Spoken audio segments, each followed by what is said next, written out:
ஜெபம் பண்ணுகிறோம். கிருபையும் இரக்கமும் நிறைந்த எங்கள் அன்பின் நல்ல ஆண்டவரே, நம்முடைய மகிழ்ச்சியான நாளில் காலை வேளைக்காக உங்களுக்கு நன்றி செலுத்துகிறோம். அப்பா, பரிசுத்த உறவு நாளிலும் ஆண்டவரே, நாங்கள் பரிசுத்த இருதயத்தோடு உண்மை பணிந்து கொள்ள உங்களுடைய சமூகத்திலே நாங்கள் ஒருமித்து கூடி வருவதற்கு தந்த கிருபைக்காக உங்களுக்கு நன்றி செலுத்துகிறோம். அப்பா, ஆண்டவரே, ஆராதனை முழுவதுமாக பொருட்படுத்திக் கொள்ளும். நாங்கள் கேட்கின்ற வார்த்தைகள் வசனங்கள் நிமித்தம் உங்களுடைய நாமம் மாத்திரம் மகிமைப்பட கிருபை செய்ய வேண்டும் என்று நாங்கள் ஜெபிக்கிறோம். அப்பா, ஆராதனை முழுவதுமாக உங்களுடைய பிள்ளைகளுக்கு ஆசீர்வாதமாகவும் சமாதானமாகவும் இருப்பதற்கு தேவன் கிருபை செய்ய வேண்டும் என்று நாங்கள் ஜெபிக்கிறோம். மீத நேரத்தில் கருத்தில் அர்ப்பணிக்கிறோம். மீட்பர் இயேசுவின் மூலம் ஜெபத்தில் ஜீவனுள்ள பிதாவே. யாவரும் எழுந்து நின்று முன்பவனி கீதமாக ஆராதனை கீதங்கள் 833, 200 கீதம் 88 மேலோகராஜன் வருக்காலமாகும். ஆராதனை கீதங்கள் 833, 200 கீதம் 88. Oh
நியாயத்தையும் நீதியும் செய்வானையாக.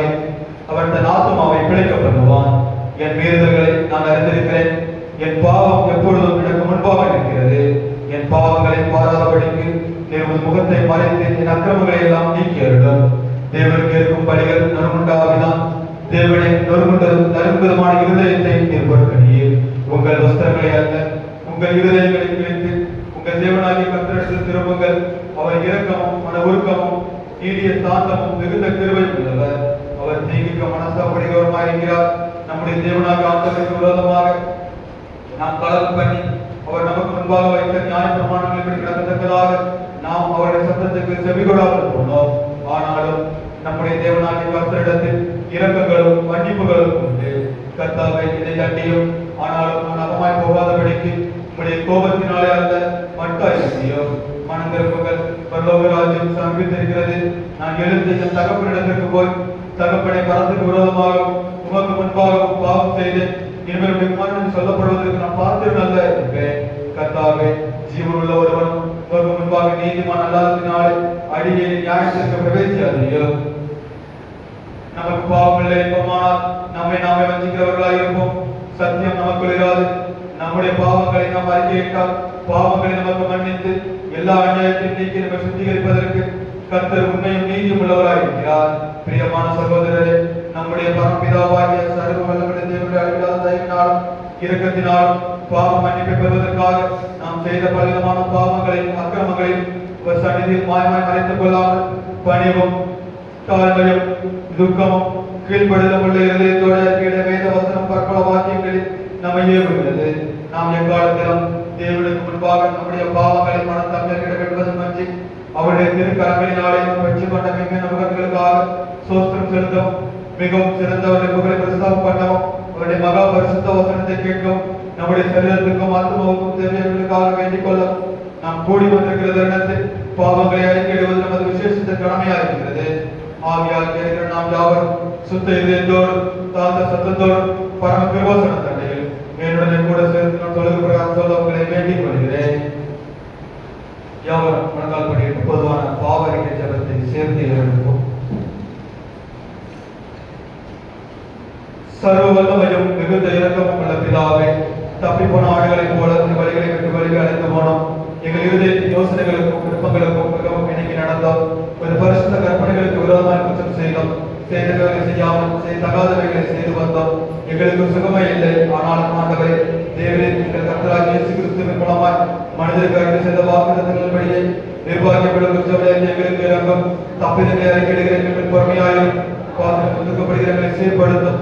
மிகவும் இரக்கமுள்ள பிதாவே, உம்முடைய பரிசுத்த நாமத்தை உண்டாகும்படி நாங்கள் தேவ பக்தியும் நீதியும் தெளிந்த புத்தியுடன் நடந்து வர இயேசு கிறிஸ்துவின் நிமித்தம் எங்களுக்கு கிருபை செய்தீர்கள். ஆமென். தேவனை எப்பொழுதும் இரக்கம் செய்கிறதும் மன்னிக்கிறதும் உமக்கு சுபாவமும் லட்சணமாக இருக்கிறதுனால் எங்கள் தாழ்மையான விண்ணப்பங்களை ஏற்றுக்கொண்டு எங்கள் பாவங்களாகிய சங்கிலி நாடுகள் கட்டுண்டவர்களாய் உருக்கமான மிகுந்த இரக்கத்தனங்களை கட்டமைத்து விடுதலையாக்க வேண்டும் என்று எங்கள் மத்தியஸ்தரும் எங்களுக்காக பரிந்துரை செய்கிறதுமாகிய இயேசு கிறிஸ்துவின் உண்டாக வேண்டிக் கொள்கிறோம்.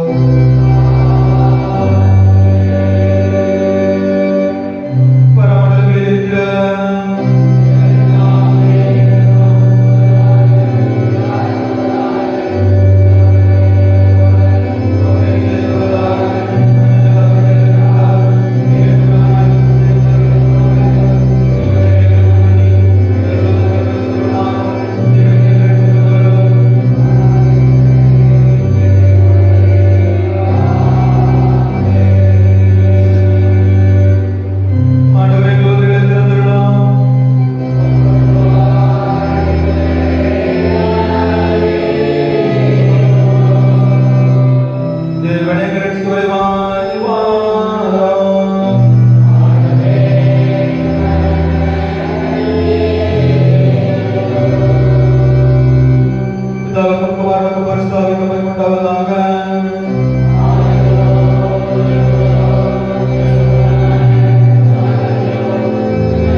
சங்கீதம் 119 25ஆம் வசனம் முதல் 40ஆம் வசனம் வரை.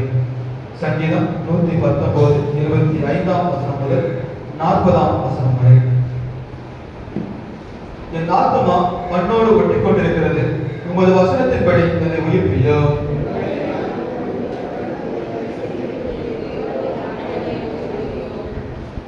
உமது கட்டளைகளின் வழியை எனக்கு உணர்த்தியர்களும், அப்பொழுது ஒரு அதிசயங்களை தியானிப்பேன்.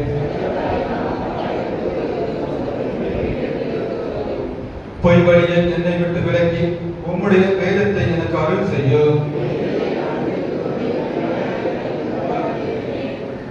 உமது சாட்சிகள் மேல் பற்றுதலாயிருக்கிறேன். கர்த்தாவே, என்னை வெட்கத்துக்குட்பட பண்ணாதீரும். கர்த்தாவே, உமது பிரமாணங்களின் வழியை எனக்கு போதியும். முடிவு வரையெல்லாம் நான் அதை காத்துக் கொள்ளுவேன்.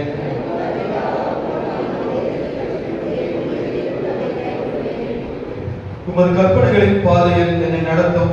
நான் அதில் பிரியமாயிருக்கிறேன். மாயை பாராதபடி நீர் உன் கண்களை விலக்கி உமது வழிகளில் என்னை உயிர்ப்பியும். நான் அஞ்சுகிற நிந்தையை விலக்கியவர்களும் உம்முடைய நியாய தீர்ப்புகள் நல்லவர்கள்.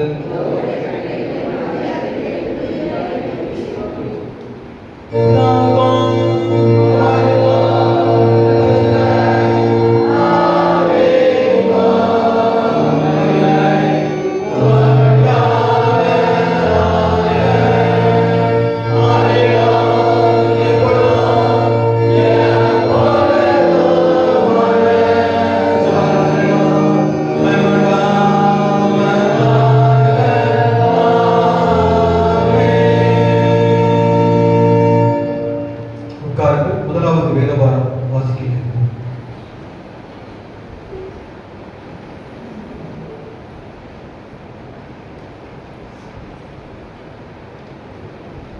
வாசிக்கும்படியாக எடுத்துக்கொள்ளப்பட்ட முதலாவது வேதபாரம் 2 ராஜாக்கள் 22ஆம் அதிகாரம் 1ஆம் வசனம் முதல் 13ஆம் வசனம் வரை. 2 ராஜாக்கள் 22ஆம் அதிகாரம் 1ஆம் வசனம் முதல். யோசியா ராஜா வருகிற போது 8 வயதாகிறது. 31 வருஷம் எருசலேமில் அரசாண்டார். போஸ்காத் ஊரானாகிய பதாயாவின் குமாரத்தியான அவன் தாயின் பெயர் எலிதாள். அவன் கர்த்தரின் பார்வைக்கு செம்மையானதை செய்து தன் தகப்பனாகிய தாவீதின் வழியெல்லாம் வலது இடதுபுறம் விலகாமல் நடந்தான். ராஜாவாகிய யோசியாவின் 18ஆம் வருஷத்திலே ராஜா மெசுல்லாமின் குமாரனாகிய அப்சலியாவின் மகன் சாபான் என்னும் சம்பரதியை கர்த்தரின் ஆலயத்திற்கு அனுப்பி, நீ பிரதான ஆசாரியனாகிய இல்க்கியாவினிடத்தில் போய் கர்த்தருடைய ஆலயத்திற்கு கொண்டு வரப்பட்டதும் வாசல் காக்கிறவர்கள் ஜனத்தின் கையிலே வாங்கப்பட்டதுமான பணத்தை அவன் தொகை பார்த்து, பிற்பாடு அவர்கள் அதை கர்த்தருடைய ஆலயத்தின் வேலையை விசாரிக்கிறவர்கள் கையிலே கொடுத்து, அவர்கள் அதை கர்த்தரின் ஆலயத்தை பழுது பார்க்கிறதற்காக அதிலிருந்து வேலைக்காரராகிய தச்சருக்கும் சிற்பாசுரருக்கும் கொச்சருக்கும் ஆலயத்தை பழுது பார்க்கும்படி வேண்டிய மரங்களையும் வெட்டின கற்களையும் வாங்குவதற்கும் செலவழிக்க வேண்டும். ஆகிலும் அந்த பணத்தை தங்கள் கையிலே ஒப்புவித்துக் கொள்கிறவர்களோ காரியத்தை உண்மையாக நடப்பிக்கப்படினால் அவர்களிடத்தில் அதன் கணக்கை கேட்க வேண்டியதில்லை என்று சொல் என்றான். அப்பொழுது பிரதான ஆசாரியனாகிய இல்க்கியா சம்பிரதியாகிய சாப்பானை நோக்கி, நான் கர்த்தரின் ஆலயத்திலே நியாயப்பிரமாண புஸ்தகத்தை கண்டுபிடித்தேன் என்று சொல்லி அந்த புஸ்தகத்தை சாப்பானிடத்தில் கொடுத்தான். அவன் அதை வாசித்தான். அப்பொழுது சம்பிரதியாகிய சாப்பான் ராஜாவினிடத்தில் வந்து ராஜாவுக்கு மறு உத்தரவு சொல்லி, ஆலயத்திலே தொகையிட்டு கண்ட பணத்தை முதல் அடியார் சேர்த்து கட்டி அதை கர்த்தருடைய ஆலயத்தின் வேலையை விசாரிக்கிறவர்களின் கையிலே கொடுத்தார்கள் என்று சொன்னான். சம்பிரதியாகிய சாப்பான் பின்னையும் ராஜாவை நோக்கி, ஆசாரியனாகிய இல்க்கியா என்னிடத்தில் ஒரு புஸ்தகத்தை கொடுத்தான் என்று அறிவித்து அதை ராஜாவுக்கு முன்பாக வாசித்தான். ராஜா நியாயப்பிரமாண புஸ்தகத்தின் வார்த்தைகளை கேட்டபோது தன் வஸ்திரங்களை பிரித்துக் கொண்டு ஆசாரியனாகிய இல்க்கியாவுக்கும் சாப்பானின் குமாரனாகிய அகிகாமுக்கும் மிகாயாவின் குமாரனாகிய அக்போருக்கும் சம்பிரதியாகிய சாப்பானுக்கும் ராஜாவின் ஊழியக்காரனாகிய அசையாவுக்கும் ராஜா கட்டளையிட்டது, கண்டெடுக்கப்பட்ட இந்த புஸ்தகத்தின் வார்த்தைகளின் நிமித்தம் நீங்கள் போய் எனக்காகவும் ஜனத்திற்காகவும் யூதா மனிதருக்காகவும் கர்த்தரிடத்தில் விசாரியுங்கள். நமக்காக எழுதியிருக்கிற எல்லாவற்றின்படியையும் செய்ய நம்முடைய பிதாக்கள் இந்த புஸ்தகத்தின் வார்த்தைகளை செவிக்கூடாதபடியினால் நம்மில் பற்றியிருந்த கர்த்தருடைய உத்தரவு பெரியது என்றான். வாசிக்கும்படியாக தெரிந்து கொள்ளப்பட்ட முதலாவது வேதபாடம் வாசித்தாயிற்று. யாவரும் எழுந்து நின்று தேவனை துதிக்கலாம் என்ற பாடலுக்கு பதிலாக மூன்று வாலிபர் கீதத்தை பாடலாக பாடுவோம். ஆராதனை கீதங்கள் 822, இனொன்றாண்டு கீதம் 371, கர்த்தர் சிருஷ்டித்த சகல சிருஷ்டிகள். ஆராதனை கீதங்கள் 822, இனொன்றாண்டு கீதம் 371.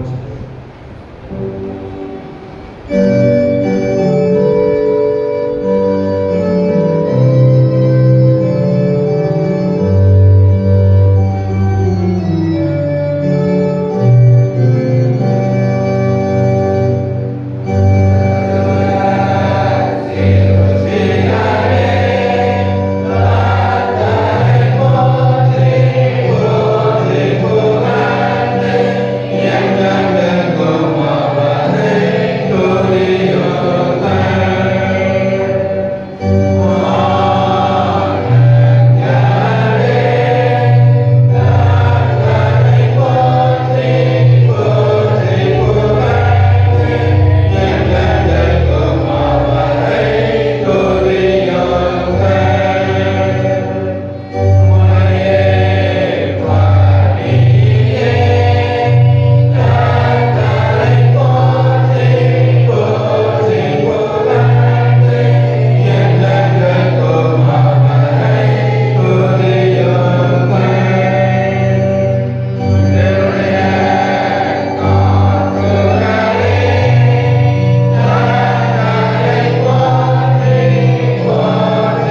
வாசிக்கப்படியாக படிக்கப்பட்டுள்ள இரண்டாம் வேத பாடம் எபிரேயர் 4ஆம் அதிகாரம் 12ஆம் வசனம் முதல் 16ஆம் வசனம் வரை.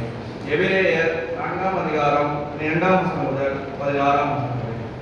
தேவனுடைய வார்த்தையானது ஜீவனும் வல்லமையும் உள்ளதாயும் இருபுறமும் கருத்துள்ள எந்த பட்டயத்திலும் கருக்கானதாயும் ஆத்மாவையும் ஆவியையும் கணுக்களையும் ஊனையும் பிரிக்கத்தக்கதாக உருவ குத்துகிறதாயும் இருதயத்தின் நினைவுகளையும் யோசனையையும் வகையிருக்கிறதாயும் இருக்கிறது. அவருடைய பார்வைக்கு மறைவான திருஷ்டி ஒன்றுமில்லை, சகலமும் அவருடைய கண்களுக்கு முன்பாக நிர்வாணமாயும் வெளியாகமாயும் இருக்கிறது. அவருக்கு நாம் கணக்கு ஒப்புவிக்க வேண்டும். வானங்களின் வழியாய் பரலோகத்திற்கு போன தேவகுமாரனாகிய இயேசு என்னும் மகா பிரதான ஆசாரியர் நமக்கு இருக்கிற வழியினால் நாம் பண்ணின அறிக்கையை உறுதியாய் பற்றிக் கொண்டிருக்க கடவும். நம்முடைய பலவீனங்களை குறித்து பரிதவிக்க கூடாத பிரதான ஆசாரியர் நமக்கிராமல் எல்லா விதத்திலும் நம்மை போல சோதிக்கப்பட்டு பாவம் இல்லாதவராய் இருக்கிற பிரதான ஆசாரியரே நமக்கிருக்கிறார். ஆதலால் இரக்கத்தை பெறவும் ஏற்ற சமயத்தில் சகாயம் செய்யும் கிருபை அடையவும் தைரியமாய் கிருபாசன தண்டையில் சேரக்கடவும். இரண்டாம் வேத பாடம் பிள்ளைகள் சத்தியவசனம் கூறுவார்கள்.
சத்தியவசனம் யாவரும் சேர்ந்து சொல்லும்.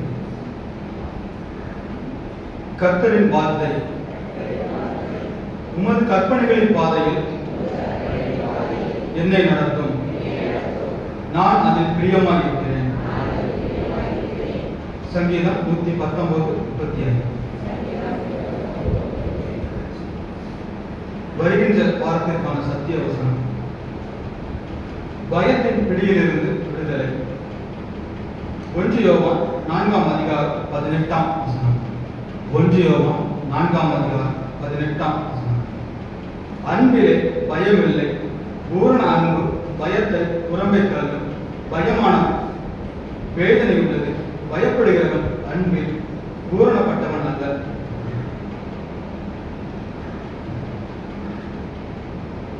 ஆண்டவராகிய இயேசு கிறிஸ்துவின் நாமத்தில் அனைவருக்கும் அன்பின் வாழ்த்துக்களை தெரிவித்துக் கொள்கிறேன். நாம் யாவரும் கிறிஸ்துமஸ் பண்டிகை மாதத்திற்குள்ளாக கடந்து வந்திருக்கிறோம். சந்தோஷத்தோடு பண்டிகையை எதிர்கொண்டு என்ன செய்கிறோம்? ஆயத்தமாகி கொண்டிருக்கின்றோம். சந்தோஷத்தோடு பண்டிகையை கொண்டாடுவோம். கர்த்தர் தாமே நமக்கு சமாதானத்தையும் சந்தோஷத்தையும் தந்தருவாராக. பண்டிகை காலங்களில் வெளியிடங்களிலிருந்து என்ன செய்வாங்க? எல்லாருமே ஊருக்கு என்ன செய்வாங்க? வருவாங்க. அவருடைய பிரயாணங்களை ஆசீர்வாதமாக நடவதற்கு நாம் என்ன செய்ய வேண்டும்? ஜெபிக்க வேண்டும். குடும்பத்தின் பிள்ளைகள் வெளியிடங்களிலிருந்து போக்கையும் வரத்தையும் கர்த்தர் ஆசீர்வதிப்பதற்கு நாம் அனுதினமும் நம்முடைய ஜெபங்களிலே செலுத்திக் கொள்வோம். ஒரு சில அறிவிப்புகள். இன்று இந்த ஆராதனை முடிந்த பிறகு வாலிப பெண்கள் கூட்டம் ஆலயத்தில் வைத்து நடைபெறும். சபையில் வாலிப பெண்கள் யாவரும் கலந்து கொள்ளும்படியாக கேட்டுக்கொள்கிறேன். மதியம் 2 மணிக்கு தாய்மார் கூடுகை ஆலயத்தில் வைத்து நடைபெறும். மதியம் 2 மணிக்கு தாய்மார் கூடுகை ஆலயத்தில் வைத்து நடைபெறும். சபை தாய்மார்கள் யாவரும் ஜெபத்தோடு கலந்து கொள்ளும்படியாக கேட்டுக்கொள்கிறேன்.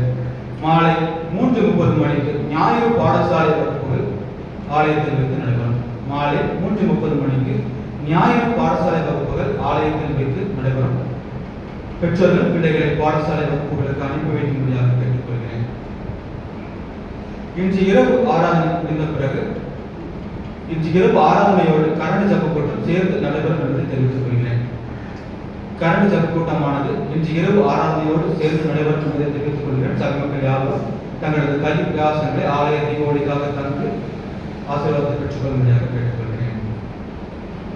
வருகின்ற வெள்ளிக்கிழமை மாலை 6:30 மணி ஆராதனை சுகமளிக்கும் ஆராதனையாக நடைபெறும். வியாதியஸ்தர்களுக்கான சிறப்பு ஜபம் ஏறெடுக்கப்படும். சபை பிள்ளைகள் யாரும் ஜபத்தோடு கலந்து கொள்ளும்படியாக கேட்டுக்கொள்கிறேன். வருகின்ற டிசம்பர் மாதம் 21ஆம் தேதி நடைபெற இருக்கின்ற கீத ஆராதனையில் பாடல் பாடுகின்ற பிள்ளைகள் பெயர்களை சபை ஊழியரிடம் கொடுக்கும்படி கேட்டுக்கொள்கிறேன். கீத ஆராதனையில் பாடல் பாடுகின்ற பிள்ளைகள் பெயரை சபை ஊழியரிடம் கொடுக்கும்படியாக கேட்டுக்கொள்கிறேன். வருகின்ற ஞாயிற்றுக்கிழமைக்குள்ளாக பெயர் கொடுக்கும்படி கேட்டுக்கொள்கிறேன். வருகின்ற டிசம்பர் மாதம் 25ஆம் தேதி மதியம் 1 மணிக்கு திருவசன தேர்வு நடைபெறும் என்பதை தெரிவித்துக் கொள்கிறேன்.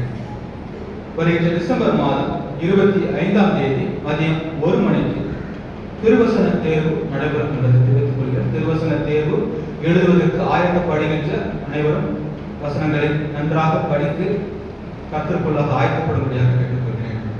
நமது சபையில் நடைபெறுகின்ற துதி ஆராதனை மற்றும் உன்னத ஜபத்தை தாங்க விரும்புகின்ற பிள்ளைகள் சபையின் ஊழியர் அல்லது சபையின் நிர்வாகிகளை தொடர்பு கொள்ளும்படியாக கேட்டுக்கொள்கிறேன். நமது ஆலயத்தில் நடைபெறுகின்ற முன்னுறவு ஜபம் மற்றும் துதி ஆராதனையை தாங்க விரும்புகின்ற பிள்ளைகள் சபையின் ஊழியர் அல்லது சபையின் நிர்வாகிகளை தொடர்பு கொள்ளும்படியாக கேட்டுக்கொள்கிறேன்.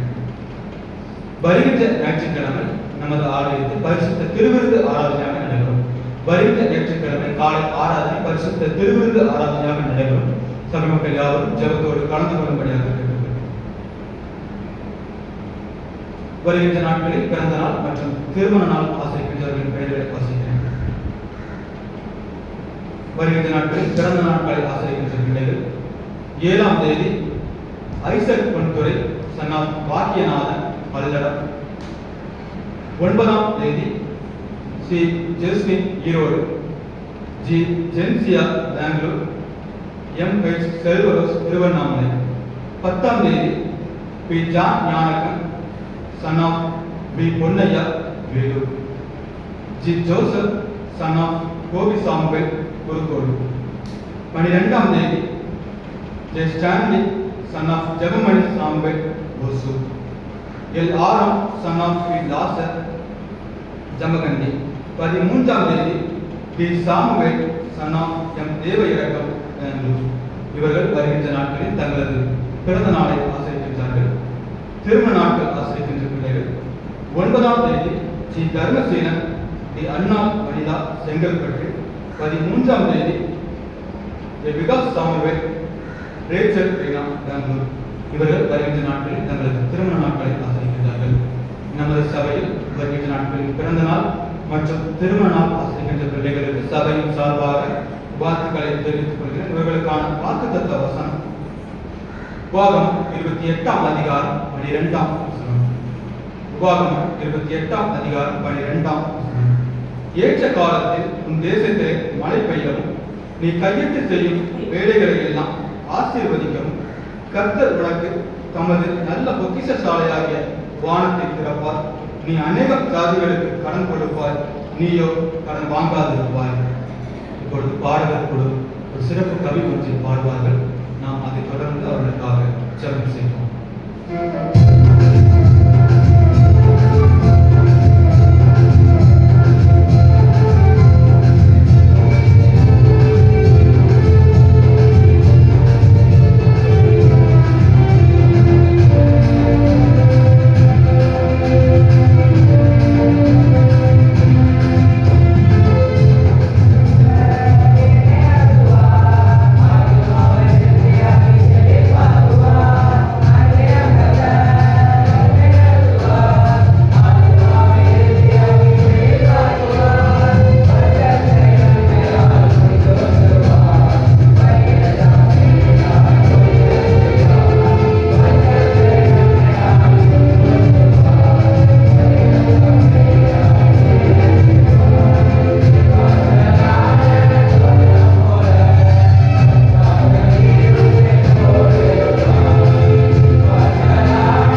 எங்கள் அன்பின் நல்ல ஆண்டவரை மகிழ்ச்சியான நாளுக்காக நமக்கு நன்றி செலுத்துகிறோம் அப்பா. இந்த நாளில் வருகின்ற நாட்களில் தங்களது பிறந்த நாள் மற்றும் திருமண நாளை ஆசிரிக்கின்ற பிள்ளைகளுக்காக இந்த சமூகத்தில் வருகிறோம்.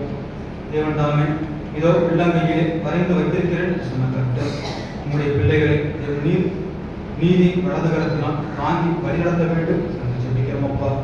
கடந்த வருடம் முழுவதும் கிருபையாக பாதுகாத்து வழிநடத்தி எல்லா நன்மைகளினாலும் நிரப்பி ஆண்டவரே இந்த நாளிலே புதிய வருடத்தை காண கிருபை செய்திருக்கிறேன்.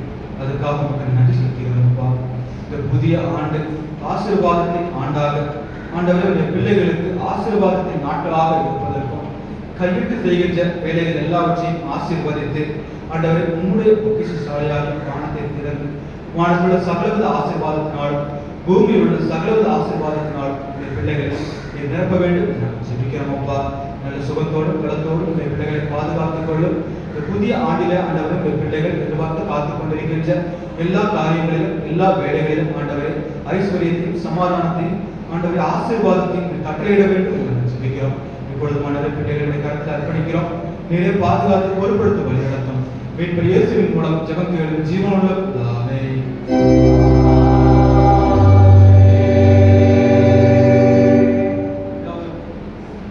யாவரும் எழுந்து நின்று 100ஆம் சங்கீதத்தை பாடலாக பாடும்.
பரமண்டலங்களில் இருக்கிறார்.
அநேகம் ஆயிரம் உன் வெள்ளியை பார்க்கிறோம். வெளியேற பெற்ற பரிசுத்த வேதாகமத்துக்காக உமக்கு நன்றி கூறுகிறோம். வேதாகமம் மொழிபெயர்ப்புக்காகவும் பல்வேறு தியாகங்களை செய்த பரிசுத்தவான்களுக்காகவும் உம்மை சோஸ்தரிக்கிறோம். வேத புத்தகத்தை நாங்கள் நேசிக்கவும் ஒவ்வொரு நாளும் தவறாமல் வேத வசனங்களை வாசிக்கவும் எங்களுக்கு உதவி புரியும். நாங்கள் கற்றறிந்துள்ள வேத வசனங்களை இரவும் பகலும் தியானிக்கவும் அதன்படி வாழ்ந்து உமது பரிசுத்த நாமத்தை மகிமைப்படுத்தவும் எங்களுக்கு கிருபை தாரும். வார்த்தையாகிய இயேசு கிறிஸ்துவின் வழியாக வேண்டிக் கொள்கிறோம் நல்ல பிதாவே.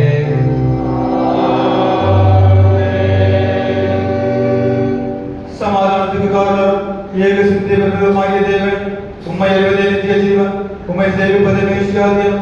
தேவனின் தந்தமாக கொண்டிருக்கிற முதலியாராகிய நாங்கள் எந்த விரோதிகளுடைய வல்லமைக்கும் பயப்படாதிருக்கும்படியாக எங்கள் சத்துருக்கள் செய்கிற எல்லா பிரயத்தனங்களும் நின்று எங்கள் கர்த்தராகிய இயேசு கிறிஸ்துவின் வல்லமையினால் எங்களை காப்பாற்றியருளும்.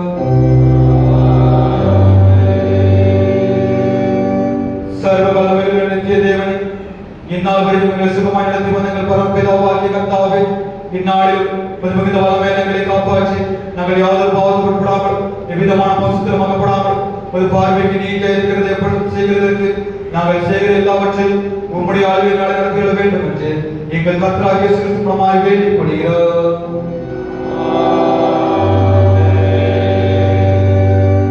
மகா அதிசயங்களை செய்கிற சர்வ வல்லமையுள்ள நித்திய தேவனே, எங்கள் அத்தியட்சமார் மேலும் குருமார் மேலும் அவர்கள் சொன்னிக்க ஒப்புவிக்கப்பட்ட எல்லா சபைகள் மேலும் ஆயிரத்தறிகளை கிருபையில் ஆவியை அனுப்பி அவர்கள் உமக்கு பிரியமானவர்கள் நடக்கும்படி ஒரு ஆசீர்வாதமாகிய பணி அவர்கள் செய்தவர்களும் கர்த்தாவே, எங்கள் காரியகர்த்தரும் மத்தியஸ்தருமாகிய இயேசு கிறிஸ்துவின் முன்னாக இதை கட்டளையிட்டருளும்.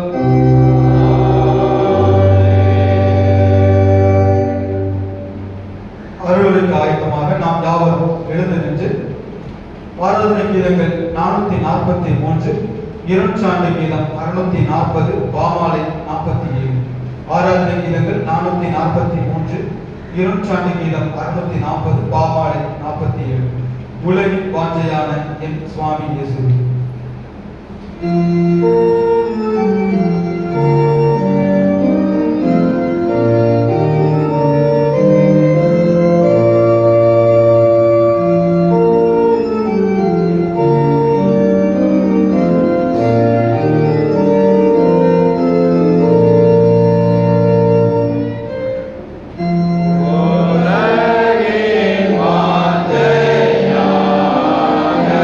Yes, Swami.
அன்பின் நல்ல ஆண்டவரே, இந்த மகிமையான வேலைக்காக உங்கள் நன்றி செலுத்துகிறோம் அப்பா.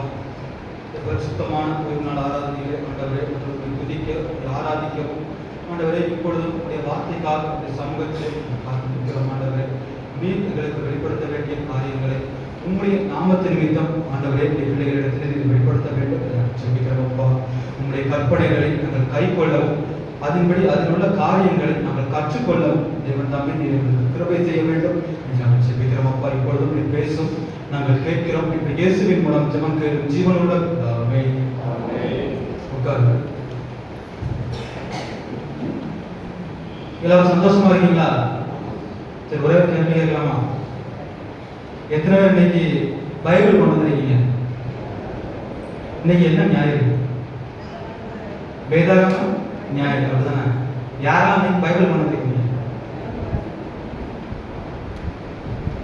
சரி, ஒரு சில பேர் என்ன செய்யல, பைபிள் கொண்டு வரல. ஆண்டவருடைய ஆலயத்திற்கு வரும்பொழுது ஆண்டவருடைய புக் என்ன செய்யணும்? நம்ம கையில இருக்கணும், அப்படிதானே? பள்ளிக்கூடத்துக்கு போகும்போது புக் இல்லைன்னா டீச்சர் என்ன செய்வாங்க? வெளியே என்ன செஞ்சுருவாங்க? நிப்பாட்டி விட்டுருவாங்க, அப்படிதானே? அப்போ ஆலயத்துக்கு வரும்போது பைபிள் இல்லைன்னா என்ன செய்யணும்? வெளியே தான் நிப்பாட்டணும். வெளியே நிப்பாட்டிடுவோமா? சரி, வர ஞாயிற்றுக்கிழமை என்ன செய்யணும்? எல்லாருமே கட்டாயமா பைபிள் என்ன செய்யணும்? கொண்டு வரணும். நம்ம ரட்சிக்கப்படணும் அப்படின்னா முதல் கல்வி என்னதுதான்? பைபிள் தான். பைபிள் நம்ம கையில இருந்தா வேற எதுவும் என்ன செய்ய முடியாது, நம்மளால ஒண்ணுமே செய்ய முடியாது. நம்ம பைபிளை தூக்கவே வெட்கப்பட்டோம் அப்படின்னா ஆண்டவர் நம்மை குறித்து என்ன செய்வார்? வெட்கப்படுவோம். ஆண்டவருடைய ஆசீர்வாதத்தை பெற்றுக்கொள்வதற்கு ஒரு பெரும் புக் என்னதுதான் இந்த வேதாகமம். இதில் உள்ள வசனத்தை நாம் அனுதினம் வாசிக்கின்ற பொழுது அதோட ஆசீர்வாதத்தை நம்ம என்ன செய்ய முடியும்? பெற்றுக்கொள்ள முடியும். இன்றைக்கு தலைப்பு என்னது? கர்த்தரின் வார்த்தை. கர்த்தரின் வார்த்தை எதில் அடங்கி இருக்கு? பைபிள்ல தான் என்ன செஞ்சிருக்கு? அடங்கி இருக்கு. ஆனால் அந்த பைபிளை என்ன செய்யல, ஒரு சிலர் கொண்டு வரல. இந்த சத்திய வசனத்தை ஒரு வாசிப்பு.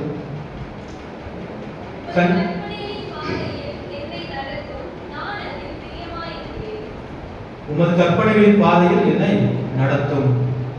நம்முடைய வாழ்க்கை ஒரு சில நேரங்கள்ல ஒரு குழப்பமான சூழ்நிலை என்ன செய்யும்? வரும், அப்படிதானே? அடுத்து என்ன செய்வது, அல்லது நம்ம செஞ்சுட்டு இருக்கிற காரியத்துல இதுக்கப்புறம் எப்படி கொண்டு போறது அப்படிங்கிற ஒரு குழப்பமான சூழ்நிலை என்ன செய்யும்? வரும். நம்ம உடனடியாக என்ன செய்யறோம்? உடனடியாக ஒரு தீர்வு காட்டுறதுக்காக ஒரு மனிதர்களிடம் நம்ம என்ன செய்யறோம்? ஒரு ஆலோசனை கேட்கிறோம். அந்த வார்த்தையில நம்பிக்கை கொண்டு அந்த காரியத்தை என்ன செய்கிறோம். ஒருவேளை அந்த காரியம் நிறைவேறிட்டு அப்படின்னா மேன்மை யாருக்கு கொடுக்கின்றோம்? அந்த மனிதருக்கு என்ன செய்கிறோம்? நாம் கொடுக்கின்றோம். ஆனால் அந்த ஆண்டவருடைய சித்தத்தின்படியே அல்லாமல் வேறு ஒன்றாலும் என்ன செய்யாது, அந்த காரியம் நமக்கு கைகூடி வராது. வேதத்தில் ஒரு வசனம் உண்டு, இந்த காரியம் கர்த்தரால் வந்தது. அப்ப நம்ம வாழ்க்கையில நடக்கின்ற ஒவ்வொரு காரியமும் கர்த்தரால் வந்தது, கர்த்தர் நமக்கு கொடுத்தது என்பதை என்ன செய்துவிடக்கூடாது, மறந்துவிடக் கூடாது. அந்த அநேக அந்த நம்பிக்கை மனிதர்களிடத்தில், மனிதர்களுடைய வார்த்தையிடத்திலே வைக்கின்ற அந்த நம்பிக்கை இன்றைக்கு நம்முடைய வேதத்திலோ அல்லது கர்த்தரிடத்திலோ நமக்கு முழுமையாக காணப்படுகிறதா என்பதை என்ன செய்ய வேண்டும்? நம்மை நாம் ஆராய்ந்து நமக்குள்ளே நாம் என்ன செய்ய வேண்டும்? கேட்டுக்கொள்ள வேண்டும். இன்றைக்கு நான் ஆண்டவரை முழு மனதோடு தேடுகிறேனா, அல்லது ஆண்டவருடைய வேத வசனத்தை நான் முழு மனதோடு தியானிக்கின்றனா என்பதை என்ன செய்ய வேண்டும்? யோசித்து பார்க்க வேண்டும். அதற்கு நம்முடைய வேத புத்தகம் தான் என்னது?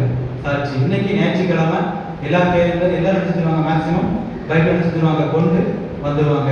ஆராதனை முடிஞ்சு போனதுக்கு அப்புறமா பைபிள் எங்க இருக்கும்? அந்த பைபிளுக்கு ஒரு செல்ஃப் என்ன செஞ்சிருப்பாங்க? வச்சிருப்பாங்க. இந்த இடத்துல பைபிளை தவிர வேற எதுவும் வைக்கக்கூடாது. அந்த இடத்துல கொண்டு பைபிளை வச்சுட்டு அடுத்த ஞாயிற்றுக்கிழமை தான் என்ன செய்யணும்? அந்த பைபிளை வெளியே எடுக்கணும்.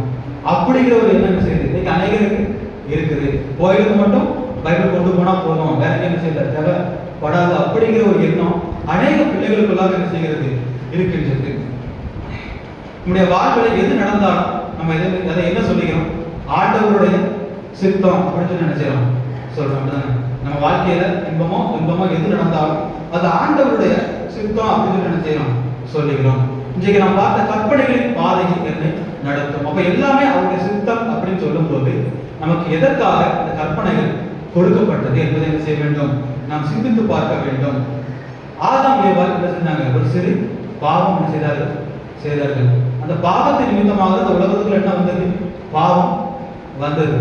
அது வரைக்கும் என்ன ஆயிடுச்சு? கர்த்தர் அவர்களோடு உலாவி கொண்டிருந்தார் என்ன செய்கிறது வேதம் கூறுகிறது. அப்போ அந்த நேரத்திலேயே ஒருவேளை அவங்களுடைய பாவத்தை இன்னைக்கு இதோடைய பாவத்தை என்ன செய்கிறார் 1000 தலைமுறை மட்டும் மன்னிக்கிற ஆண்டவர், அப்படிதானே? அப்போ ஆதாம் ஏவாள் செஞ்ச முதல் பாவத்தை அப்பவே மன்னிச்சு மாத்தி இருந்தா இன்னைக்கு அந்த பாவம் நம்ம உலகத்துல இருந்திருக்குமா? அவர் மன்னிக்கிற தேவன், ஆமாவா இல்லையா? அவர் மன்னிக்கிற தேவன். அப்ப முதலாவதாக உண்டாக்கப்பட்ட மனிதர்களை அவர் ஏன் மன்னிக்கவில்லை? எதற்காக அந்த பாவம் இந்த உலகத்திலே கொண்டு வரப்பட்டது என்பதை என்ன செய்ய வேண்டும்? நாம் யோசித்து பார்க்க வேண்டும். அவங்க என்ன பாவம் செஞ்சாங்க? ஒரு கனி என்ன செஞ்சாங்க? புசித்தாங்க. புசிக்க கூடாதுன்னு சொல்லி கொடுத்த ஒரு கனி, வச்சிருந்த ஒரு கனி என்ன செஞ்சுட்டாங்க? புசிச்சாங்க. அப்போ பிரசங்கி 3ஆம் அதிகாரத்தை நம்ம பார்த்தோம் அப்படின்னா எல்லாவற்றிற்கும் ஒரு காலம் உண்டு, அப்படிதானே? ஒருவேளை ஆண்டவருடைய அந்த வார்த்தைக்கு கீழ்ப்படிந்து அந்த நேரத்துல அந்த கனியை அவங்க புசிக்கல அப்படின்னா அதுக்கு ஒரு காலம் என்ன செஞ்சிருக்கும்? வந்திருக்கும், அப்படிதானே? அந்த காலத்துல அந்த கனியை புசிச்சிருந்தா அந்த பாவம் என்ன செஞ்சிருக்காது? உலகத்துல இருந்திருக்காது. நம்ம தாயின் கருவிலிருந்து வெளிவந்த உடனே நம்மால் சுயமாக எதையும் என்ன செய்ய முடியாது? செய்ய முடியாது. அதுக்கு ஒரு காலம் என்ன உண்டு. நம்ம இந்த உலகத்துல வாழ்றதுக்கு படிப்பு வேணும், என்ன படிப்பு அப்படின்னு சொல்லி ஒன்று செய்யணும், படிக்கணும் தானே? நிறைய காரியங்களை கற்றுக்கொள்கிறோம். அதை கற்றுக்கொள்ளும் பொழுது நமக்கு என்ன வருது? பகுத்தறிவு வருது. இதை இப்படி செய்யணும் அப்படிங்கிற ஒரு பகுத்தறிவு நமக்கு என்ன செய்யுது?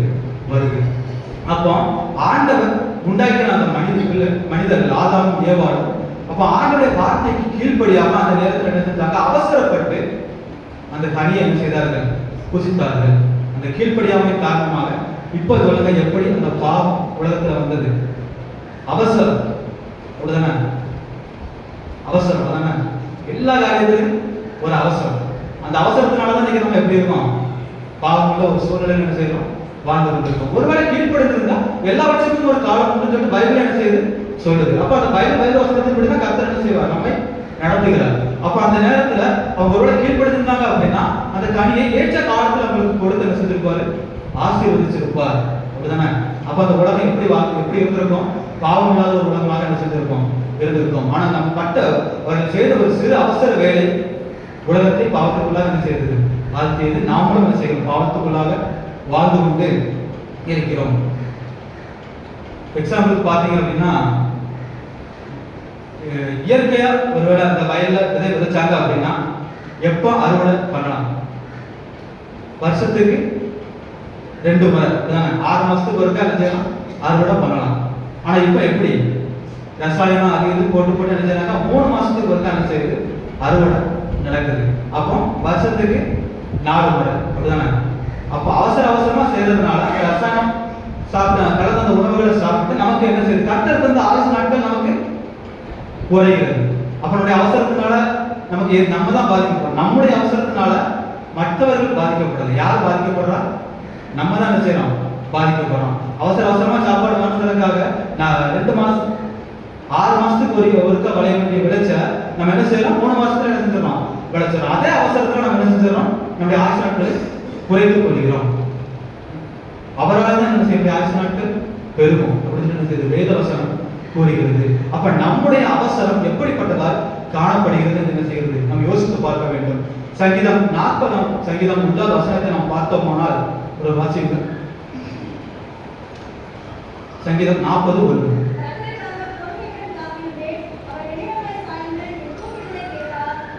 கர்த்தருக்காக பொறுமையோடு காத்திருந்தேன். இன்றைக்கு நம்ம ஆண்டு சமூகத்துல பொறுமையோடு காத்திருக்கிறோமா?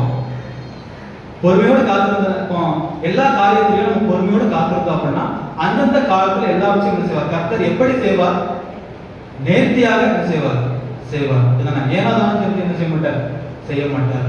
நேர்த்தியாக நமக்கு என்ன செய்வார்? ஆனால் என்ன செய்ய வேண்டும்? கர்த்தருடைய சமூகத்தில் நாம் பொறுமையோடு என்ன செய்ய வேண்டும்? காத்திருக்க வேண்டும். அந்த காத்திருப்பதற்கு மிகவும் அவசியமானது என்னதுதான்? இந்த வேத புத்தகம் தான். நம்ம எல்லா காரியங்களும் என்ன செய்யறோம்? அவசரப்படுத்துறோம். எல்லா காரியங்களும் என்ன செய்யறோம்? நம்ம அவசரப்படுறோம். இந்த காரியம் எனக்கு என்ன செய்யணும்? நான் போறேன், எனக்கு இன்னைக்கே இந்த வேலை முடியணும். ஒருவேளை நம்ம கவர்மெண்ட் ஆஃபீஸ் போறோம் அப்படின்னா ஒரு 2 நாள் 3 நாள் கழிச்சு என்ன செய்வாங்க? வர சொல்லுவாங்க. ஆனா என்ன செய்யறோம்? நமக்கு இன்னைக்கே இந்த வேலை முடிஞ்சாகணும் அப்படின்னு சொல்லி என்ன செய்வோம்? விடாப்படியா என்ன செய்வோம்? நின்று அந்த காரியத்தை நிறைவேற்றுவதற்கு நம்ம என்ன செய்வோம்? முற்படுவோம். அப்படி அல்ல. ஆண்டவருடைய வேத வசனத்தின்படி வசனத்துக்காக நாம் பொறுமையோடு காத்திருந்தால் அவர் நம்மிடமாய் சாய்ந்து நம்முடைய வேண்டுதலை கேட்பார். அப்படிதானே? நம்முடைய வேண்டுதலை கேட்கின்ற தேவன். பொறுமையோடு காத்திருக்க வேண்டும். பொறுமையோடு காத்திருக்கும் பொழுதுதான் அந்த வேண்டுதல் ஒரு சமூகத்தில் கேட்கப்படுகின்றது. அப்ப கேட்கப்படுகின்ற பொழுது கேட்டா தருவார மாட்டாங்க, தருவார். அப்படிதானே? அப்போ நம்ம கேட்கின்றவர்கள் எப்படி கேட்கிறோம்? பொறுமையோடு கேட்கிறோமா, அவசரமாக கேட்கிறோமா என்பதை என்ன செய்ய வேண்டும்? சிந்தித்து பார்க்க வேண்டும். இன்றைக்கு வேத வசனம் சங்கீதம் 119 நமக்கு என்ன செய்யப்பட்டிருக்கு? கொடுக்கப்பட்டிருக்கிறது. இந்த சங்கீதத்தினுடைய பின்னணியை நாம் பார்த்தோமானால், இந்த பழைய பாட்டு பகுதி எந்த மொழியில எழுதப்பட்டது? ஹீப்ரு, அதாவது எபிரேய மொழியில் என்ன செய்யப்பட்டது? இந்த பழைய பாட்டு பகுதி எழுதப்பட்டது. புதிய பாட்டு பகுதி எந்த மொழியில் எழுதப்பட்டது? கிரேக்க மொழியில் என்ன செய்யப்பட்டது? எழுதப்பட்டது. அந்த பழைய பாடு எபிரேய மொழி, புதிய பாடு கிரேக்க மொழியில் என்ன செய்யப்பட்டது? எழுதப்பட்டது. இந்த ஹீப்ருல நம்ம சங்கீதம் 113 சங்கீதத்தை பார்த்தீங்க அப்படின்னா ஒவ்வொரு 8 வசனத்துக்கும் முன்னாடி ஒரு சின்ன ஒரு வார்த்தை இருக்குதா? அது என்ன வார்த்தை?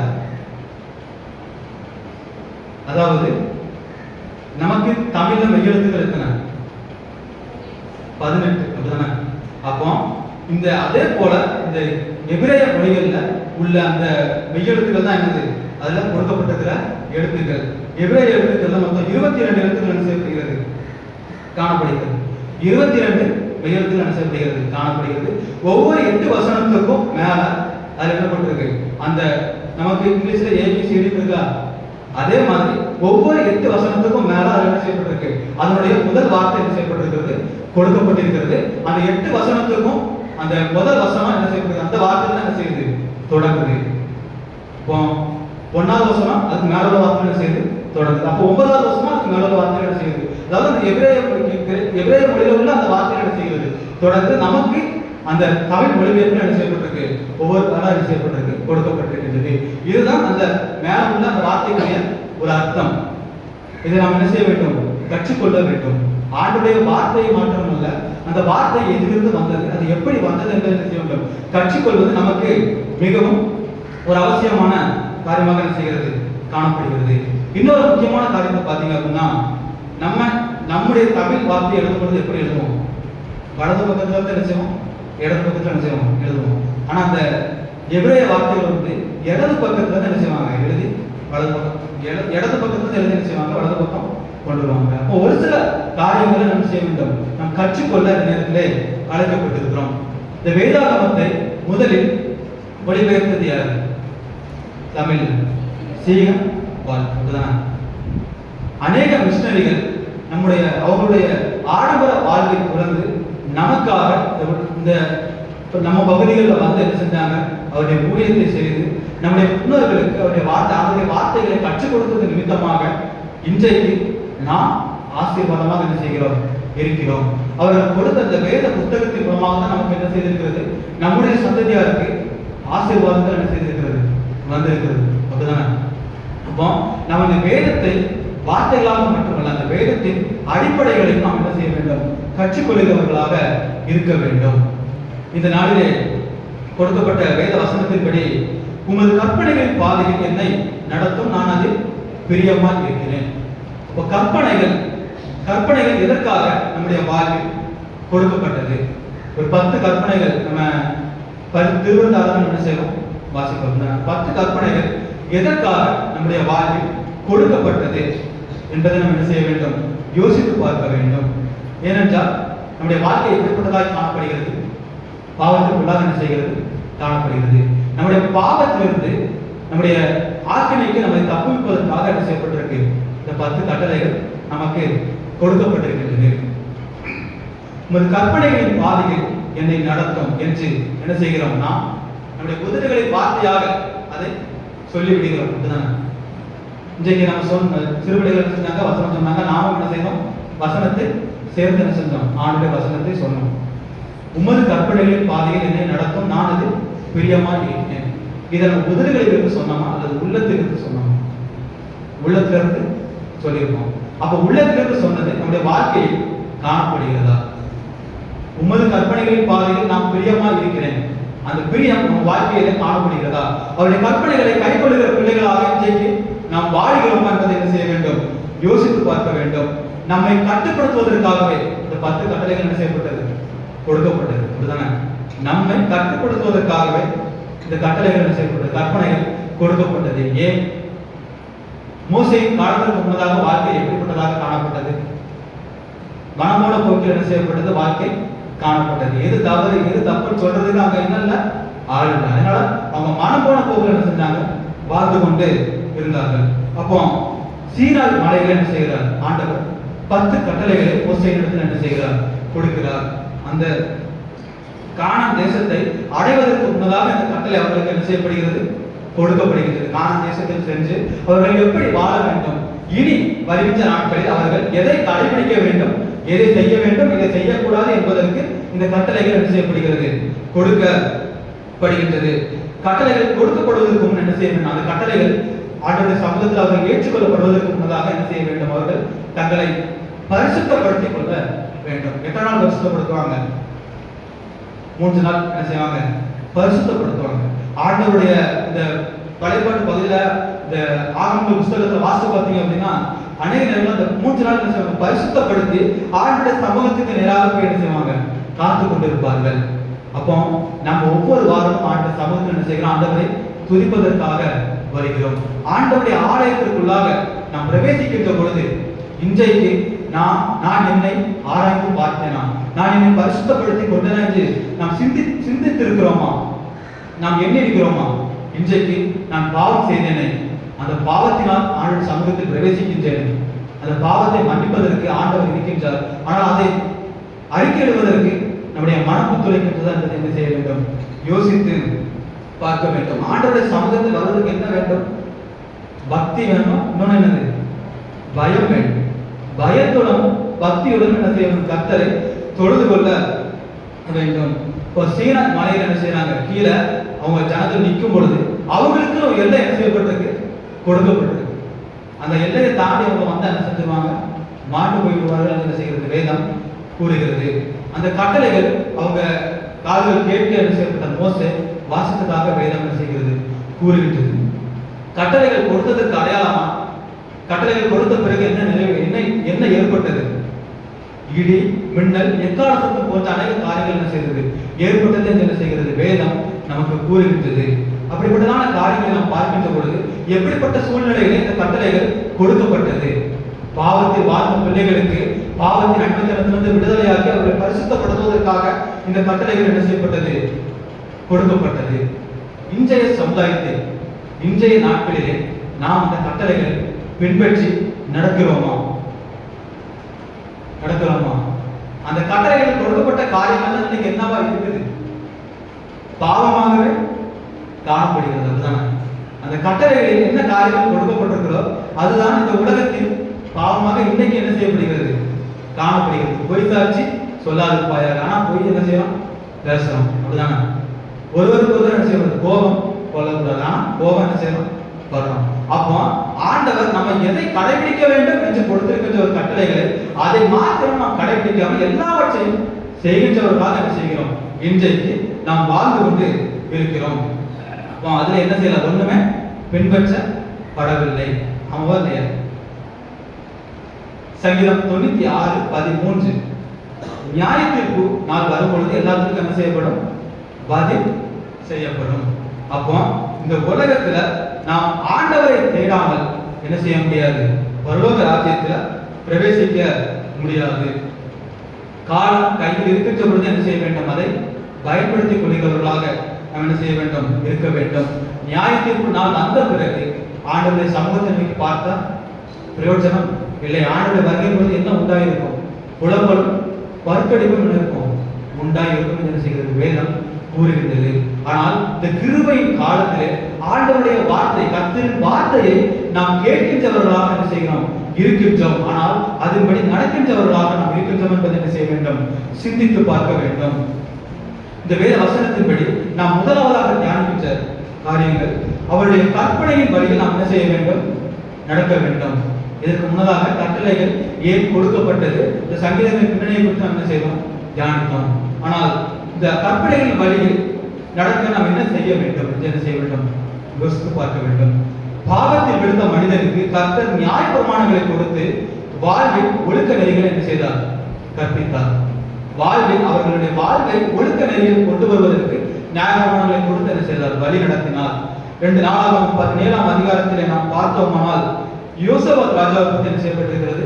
போடப்பட்டிருக்கிறது. கற்பனைகளின்படி நடந்தால் என்ன செய்கிறது? வேதம் கூறுகிறது. யோசபாத் தாவீதுடைய வழியில் நடந்தான். மேலும் இஸ்ரவேலின் செயல்களின்படி அல்லாமல், அதாவது இஸ்ரவேலின் அவர்களின் ஜனங்களின் செயல்களின்படி அல்லாமல் தன் தகப்பனுடைய செயல்களின்படி நடந்து அவருடைய கற்பனைகளை பின்பற்றுகிறவர்களாக செய்யப்பட்டான், காணப்பட்டான். அவருடைய வழிகளை அவருடைய இருதயம் உற்சாகம் கொண்டது. அவருடைய வழிகளில் கற்பனைகளின் வழிகளில் அவருடைய இருதயம் உற்சாகம் கொண்டது என்ன செய்கிறது?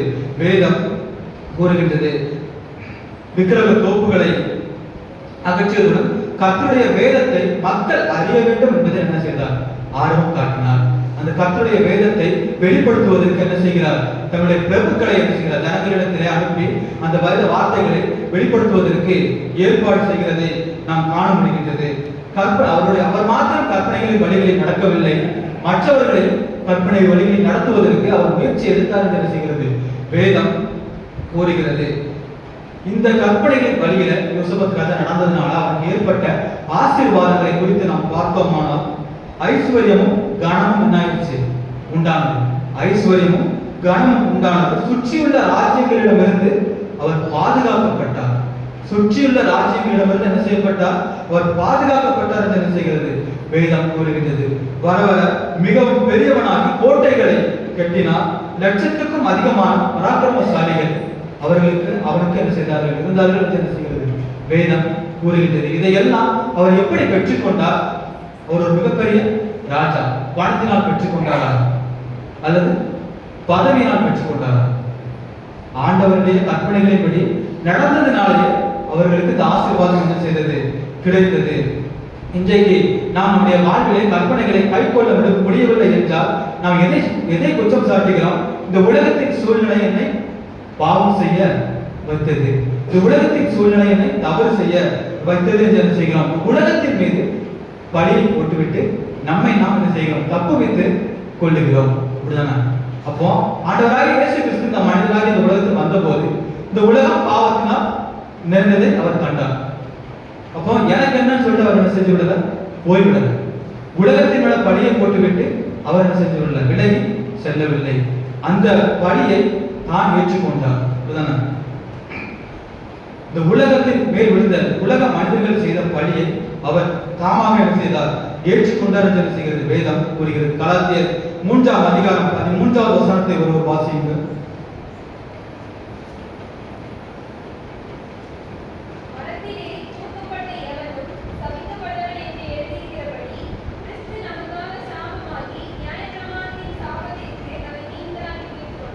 நம்மை நீங்களாக்கி மீட்டுக் கொண்டார். அவர் இந்த உலகத்தில் வந்த பொழுது உலகத்தை குற்றம் சொல்லவில்லை. உலகத்தின் பாவங்களை தன் மீது போட்டுக்கொண்டு சாபமாகி பலியாகி என்ன செய்தார்? உலகத்தின் பாவங்களை தீர்த்தார் என்ன செய்கிறது? வேதம் நமக்கு கூறுகின்றது. நாம் அவருடைய பிரமாணங்களை கைக்கொள்ளாமல் விட்டதற்கு வந்த சாபத்தை யார் கைக்கொள்ளல? நாம் என்ன செய்யல? கைக்கொள்ளல. நம்ம செஞ்ச தவறுனால அந்த பாவத்தை யார் ஏற்றுக்கொண்டார்? ஆண்டவர் ஏற்றுக்கொண்டார். நமக்காக சிலுவையில் என்ன செய்தார்? பலியானார். நாம் யோசிக்கலாம், எல்லாவற்றையும் சரியாக தான் செய்கிறேன், ஆண்டவருடைய வேதத்தை தியானிக்கிறேன், ஆண்டவருடைய ஆலயத்திற்கு அனுதினமும் நான் வருகிறேன் என்று என்ன செய்கிறோம்? சிந்திக்கிறோம். ஆனால் ஒரு தவறு என்ன செய்திருப்போம்? ஒருவரிடத்தில் கோபமோ அல்லது ஒருவரிடத்தில் பொய்யோ செய்திருப்போம், நாம் பேசியிருப்போம். யாக்கோபு 2ஆம் அதிகாரம் 10வது வசனத்தை நாம் பார்த்தோமானால் ஒருவன் நியாயப்பிரமாணம் முழுவதையும் கைக்கொண்டிருந்தும் ஒன்றிலே தவறினால் எல்லாவற்றிலும் குற்றவாளியாய் இருப்பான். அப்ப நம்ம எல்லா காரியங்களையும் கை கொண்டாலும் ஒன்றில் தவறினாலும் நாம் யாருதான்? நாம குற்றவாளிகள் என்பதை செய்ய வேண்டும், அறிந்து கொள்ள வேண்டும். நாம் ஆராய்ந்து பார்க்கின்றவர்களாக செய்ய வேண்டும், இருக்க வேண்டும். ஏனென்றால் மனம் திரும்பினால் மாத்திரமே ஆண்டுடைய சமூகத்தில் நம்மால் பிரவேசிக்க முடியும். இது எப்படி சாத்தியம் என்று பார்த்தால் அவருடைய கற்பனைகளின் வழியில் நடக்கும் போது நமக்கு இது சாத்தியமாக இருக்கும். இதுவரைக்கும் நம்முடைய சாட்சி எப்படிப்பட்டதாக வேண்டுமானாலும் இருந்திருக்கலாம். இப்பொழுது ஆண்டவருடைய வேத வசனங்களை கை கொள்ளுகிற கடைபிடிக்கின்ற நாம் நம்முடைய சாட்சி எப்படிப்பட்டதாக மாற வேண்டும் என்றால் சங்கீதம் 119:47.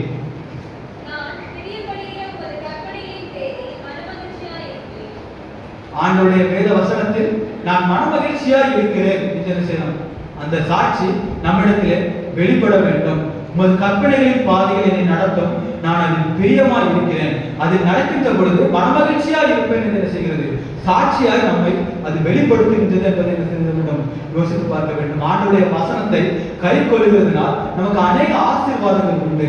ஆனால் அதை விட்டு விலகி செல்கின்ற பொழுது அநேக பாடுகள் நம்மை வந்து சேருகிறது. அவருடைய கற்பனைகளில் நம்முடைய வாழ்வை நடத்துகின்ற பொழுது அவர் நம்மிடத்தில் குறித்து வைத்திருக்கின்ற ஆசீர்வாதத்தை நம்மிடத்தில் என்ன செய்வார்? நிறைவேற்றுகிறவராக என்ன செய்கிறார்? காணப்படுகிறார். அடுத்தபடியாக நாம் பார்த்தோம்னால் கற்பனைகளில் எப்படி இருக்க வேண்டும்? பிரியமாய் இருக்க வேண்டும். முதலாவது என்ன செய்ய வேண்டும்? அவருடைய கற்பனைகளில் நாம் என்ன செய்ய? கற்பனையின் வழியில் நாம் நடக்க வேண்டும். அடுத்தது அவருடைய கற்பனையில் நாம் பிரியமாய் இருக்க வேண்டும். நம்முடைய வாழ்வில் பிள்ளைகள் ஒரு ஆசை, பிள்ளைகளுக்கு என்ன செய்யும்? ஒரு ஆசை இருக்கும், அப்படிதானே? அதை பெற்றோர்களிடத்துல போய் சொல்லும் பொழுது என்ன செய்வாங்க? நீ நல்லா படிச்சு இத்தனை மார்க் எடுத்தா உனக்கு என்ன செய்வேன்? நான் உனக்கு ஒரு மொபைல் போன் என்ன செய்வேன்? வாங்கி தருவேன். பிள்ளைகள் போன் கேட்குது அப்படின்னா நான் செய்யற முதல் காரியம் என்னதுதான்? அவங்க எந்த காரியத்தில் அவங்களை உயர்த்தணுமோ அந்த காரியத்தில் என்ன செய்வாங்க? அவங்கள ஊக்குவிப்பாங்க, அப்படிதானே? அப்போ ஒரு மொபைல் போன் வேணுங்கிறதுக்காக ஒரு பையன் என்ன செய்வான்? நல்லா படிப்பான். இதுவரைக்கும் என்ன செய்திருக்க மாட்டான்? ஒழுங்கா படிச்சிருக்க மாட்டான். அப்போ இப்படி படிச்சு இந்த மார்க் எடுத்தா இன்னொரு காரியம் நமக்கு கைகூடி வருது. அப்ப அதே நிமித்தமா என்ன செய்யலாம்? அவன் படிப்புல ஆர்வம் காட்டுவானாக என்ன செய்யலாம்? காணப்படுகின்றான். அப்போ ஆண்டவருடைய சத்தத்திற்கு நாம் செவி கொடுக்கிறவர்கள் என்ன செய்ய வேண்டும்? இருக்க வேண்டும். அந்த அவன் படிச்சு நல்ல மார்க் எடுத்து என்ன செய்யறான்? அவருடைய முயற்சி ஆசீர்வாதமாக என்ன செய்கிறது? காணப்படுகிறது. அவன் எடுக்கிற அந்த மொபைல் போனை வாங்கி கொள்ளணும் அப்படிங்கிறதுக்காக அவன் எடுக்கிற ஒரு முயற்சி ஆசீர்வாதமாக என்ன செய்கிறது? மாறுகிறது. அப்ப அந்த ஆசீர்வாதம் எப்படி வருகிறது? ஆண்டவருடைய வார்த்தைக்கு கீழ்ப்படுகிறதுனால, அந்த வார்த்தைக்கு பெற்றவர்களின் வார்த்தைக்கு கீழ்ப்படுகிறதுனால என்ன செய்கிறது? வருகின்றது. கர்த்தரின் சத்தத்திற்கு நாம் செவி கொடுக்கின்ற பொழுது சொல்லப்படும் ஆசீர்வாதம் நமக்கு என்ன செய்யும்? வந்து சேரும். உபாகமம் 28வது அதிகாரத்தை நீங்க முழுவதுமாக வாசித்து பார்த்துக்கலாம். கர்த்தருடைய கற்பனைகளை கை கொண்டால் வருகின்ற ஆசீர்வாதம், அதை விட்டு விலகினால் வருகின்ற சாபம். ரெண்டு இருக்கு, அப்படிதானே? ஆண்டவருடைய கற்பனைகளை கை கொண்டால் ஆசீர்வாதம் வரும், அதை விட்டு விலகினால் என்ன வரும்? சாபம் வரும். நீ கை கொண்டால் பட்டணத்திலும் வெளியிலும் ஆசீர்வாதமாய் இருப்பார். கை கொள்ளவில்லை என்றால் பட்டணத்திலும் வெளியிலும் சபிக்கப்பட்டிருப்பார். அதிகாரம் முழுவதுமாக நாம் வாசித்து பார்த்தோமானால் அந்த ஆசீர்வாதம் சாபம் அதில் என்ன செய்யப்பட்டிருக்கின்றது? கொடுக்கப்பட்டிருக்கின்றது. மோசே இந்த கட்டளைகளை முடிப்பதற்கு முன்னதாக ஒரு நிபந்தனையை என்ன செய்கிறார்? வைக்கின்றார். அவருடைய கற்பனைகளின் வழியெல்லாம் செய்ய நாம் என்ன செய்ய வேண்டுமா? கவனமாய் இருக்க வேண்டும். ஒரு நிபந்தனை என்ன செய்கிறார்? வைக்கிறார். நீங்க போய் செய்யுங்க அப்படின்னு என்ன செய்யறார்? அவர் சொல்லுகிறார். அந்த கற்பனைகளின் படி செய்வதற்கு நாம் கவனமாய் இருக்க வேண்டும் என்று என்ன செய்கிறார்? சொல்லுகிறார். ஏன்னா ஒரு காரியத்துல தவறுனாலும் நம்ம யாருதான்? குற்றவாளிகள், அப்படிதானே? ஒரு சிறு காரியத்துல, ஆண்டவரை குறித்த ஒரு சிறு காரியத்துல நம்ம தவறுனாலும் நாம் குற்றவாளிகள் என்று என்ன செய்கிறோம்? எண்ணப்படுகிறோம். ஆனால் அதை கை கொண்டால் இந்த உலகத்திலே நம்மை விட ஆசீர்வதிக்கப்பட்டவர்கள் யாரும் இல்லை. ஆண்டவருடைய பிள்ளைகள் எப்பொழுதும் கர்த்தருக்குள் ஆசீர்வதிக்கப்பட்ட பிள்ளைகள் தான். சகல ஜாதிகளுக்குள்ளும் நீ ஆசீர்வதிக்கப்பட்டிருப்பாய் என்று செய்கிறது வேத வசனம் கூறுகின்றது. இன்றைக்கு மோசே சொன்ன அந்த நிபந்தனை, அந்த கவனம் இன்றைக்கு நம்மிடத்திலே காணப்படுகிறதா என்பதை என்ன செய்ய வேண்டும்? யோசித்து பார்க்க வேண்டும். இன்றைக்கு நாம் நம்முடைய மனதில் கை வைத்து ஒன்றை நாம் நம்மை கேட்டுக்கொள்வோம். என்ன கேட்கணும் தெரியுமா? நான் யாருக்கிட்டையும் சண்டை போடல, எல்லார்கிட்டையும் நாம சமாதானமா தான் இருக்கேன் அப்படின்னு சொல்லிட்டு இன்னைக்கு நம்ம யாருக்காவது நம்மளால சாட்சி கொடுக்க முடியுமா? நான் யாருக்கிட்டையும் கோவப்படல, யாருக்கிட்டையும் சண்டை போடல, எல்லார்கிட்டையும் சுற்றி இருக்கிற எல்லார்கிட்டையும் நான் என்ன செய்யறேன்? சமாதானமா தான் நான் இருக்கேன், அன்போட தான் நான் இருக்கேன் அப்படின்னு சொல்லிட்டு நம்மளால என்ன செய்ய முடியாது? சாட்சி கொடுக்க முடியுமா? முடியாது. அப்ப அவன் கொடுத்த நிபந்தனையை நம்ம என்ன செய்யல? கற்பனைகளுக்கு முன்னாடி ஒரு நிபந்தனை கொடுக்கப்பட்டிருக்கு. அந்த எல்லா கற்பனைகளையும் கை கொள்வதற்கு முன்னதாக என்ன செய்ய வேண்டும்? கவனமாய் இருக்க வேண்டும். அப்போ அந்த கவனம் நம்ம இடத்துல என்ன இல்லை? அப்படிதானே? அதுதான் நிதர்சனமான உண்மை. ஆண்டவருடைய கற்பனைகள் நம்முடைய கையில் இருந்தாலும் அதை கை கொள்வதில்லை, அதில் கவனம் இல்லை என்று என்ன செய்கிறது நம்முடைய வேத வசனம் நமக்கு கூறுகிறது. சமாதானமா இருக்கிறவர்கள் தான் யாரு? தேவனுடைய புத்திரர்கள் என்ன செய்கிறது வேதம் கூறுகிறது. 10 கற்பனைகள் வாழ்வில் நமக்கு என்னது முக்கியம்தான்.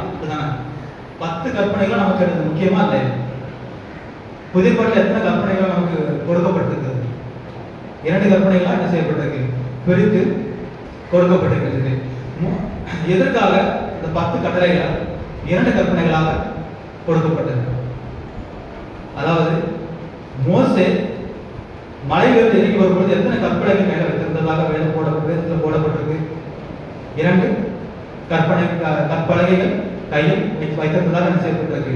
போடப்பட்டிருக்கிறது. அப்போ முதலாவது கற்பலகைகள் என்ன போடப்பட்டிருக்கு பாத்தீங்க அப்படின்னா, தேவனுக்கும் மனிதனுக்கும் உள்ள உறவை குறித்து முதல் 4 கற்பனைகள். தேவனுக்கும் மனிதனுக்கும் உள்ள உறவை குறித்து முதல் 4 கற்பனைகள். மொத்தம் எத்தனை கற்பனை? 10 கற்பனை. அதுல முதல் 4 கற்பனை யாருக்குரியது?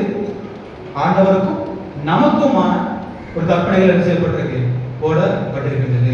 2வது கற்பனைகள் ஒரு மனிதன் சக மனிதர்களுடனான உறவை கையாளும் விதம். மனிதர்கள் சக மனிதர்களோடு எப்படி வாழ வேண்டும் என்பதற்கான அந்த கட்டளைகள் என்ன செய்யப்பட்டிருக்கு? 2வது கற்பனைகள் எழுதப்பட்டிருக்கின்றது. அப்போ இந்த 2 கற்பனைகளையும் என்ன செய்கிறார்? 2 கற்பனைகளாக பிரிக்கின்றார்.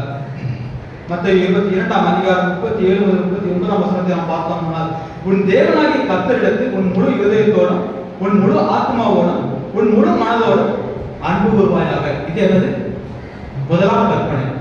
2வது கற்பனை, உன்னிடத்தில் நீ அன்பு கூறுவது போல பிறனிடத்திலும் அன்பு கூறுவாயாக என்பது. அப்போ இது 2லையும் பொதுவாக இருக்கிறது என்னது? அன்பு. அந்த அன்பு இன்றைக்கு நம்மிடத்துல காணப்படுகின்றதா என்று என்ன செய்ய வேண்டும்? யோசித்து பார்க்க வேண்டும். சக மனிதர்களோடும் நாம் அன்பா இருக்க வேண்டும், நாம் தேவனோடும் அன்பா இருக்க வேண்டும். முதல் 4 கற்பனைகள் தேவனுக்கும் நமக்குமான கற்பனைகள். அடுத்த 6 கற்பனைகள் யாருக்குரியது? நமக்கும் நம்மை சுற்றியுள்ள மனிதர்களுக்குமானது.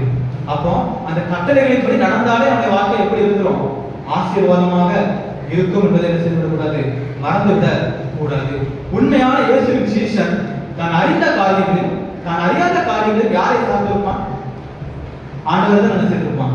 சார்ந்திருப்பான். இந்த காரியம் எனக்கு தெரியும், இந்த காரியம் எனக்கு தெரியாது. எல்லா காரியத்திலும் யாரும் சார்ந்திருப்பான்? ஆண்டவரை மாத்திரம் தான் என்ன செய்திருப்பான்?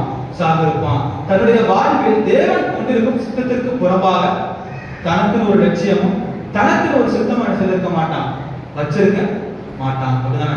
இன்றைக்கு நாம் ஆண்டவர் ஒரு சித்தம் வைத்திருந்தா நாம் ஒரு எண்ணம் வைத்திருக்கின்றோம். அப்படிதானே?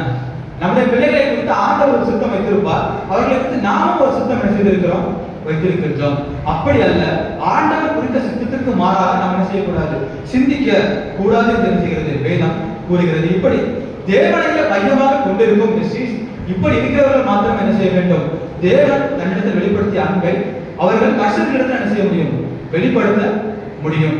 நாம மற்றவர்களிடத்தில் அன்பா இருக்கணும் அப்படின்னா நம்ம ஆண்டவரிடத்துல சொல்லப்படுகிற காரியங்களை பின்பற்றுகிறவர்களாக என்ன செய்ய வேண்டும்? இருக்க வேண்டும். 1 கொரிந்தியர் 13ஆம் அதிகாரம் 3வது வசனம் கூறுகின்றது, எல்லாவற்றிலும் விசுவாசம் உள்ளவனாய் இருந்து அன்பு எனக்கு இல்லாவிட்டால் நான் ஒன்றுமில்லை. அன்பு நம்மிடத்துல இல்லை அப்படின்னா நம்ம யாருதான்? நம்ம ஒன்றுமே இல்லை. இந்த உலகத்துல ஒருவருக்கு ஒருவர் அன்பாய் வாழவில்லை, ஆண்டவரோடு நம்ம அன்பா இருக்கவில்லை அப்படின்னா நம்ம யாரு? நம்ம ஒண்ணுமே இல்லை, நம்ம வெறும் களிமண். அப்படிதானே? நம்ம ஒரு இடத்துல அன்பு செலுத்த நமக்கு நம்ம இடத்துல இருக்கிற அன்பை தான் செய்வோம், பகிர்ந்து கொடுக்க போறோம். அந்த அன்பையே நமக்கு கொடுக்க முடியல அப்படின்னா நம்ம யாரு? நம்ம மனிதர்கள் அல்ல, வெறும் களிமண். என்ன செய்கிறது? ஒன்றுமில்லை அப்படின்னு என்ன செய்யுது? வேதம் நமக்கு கூறுகின்றது. கண்ட சகோதரனுக்கு அன்புறவன் காணாத தேவனிடத்தில் எப்படி அன்பு கூறுவான்?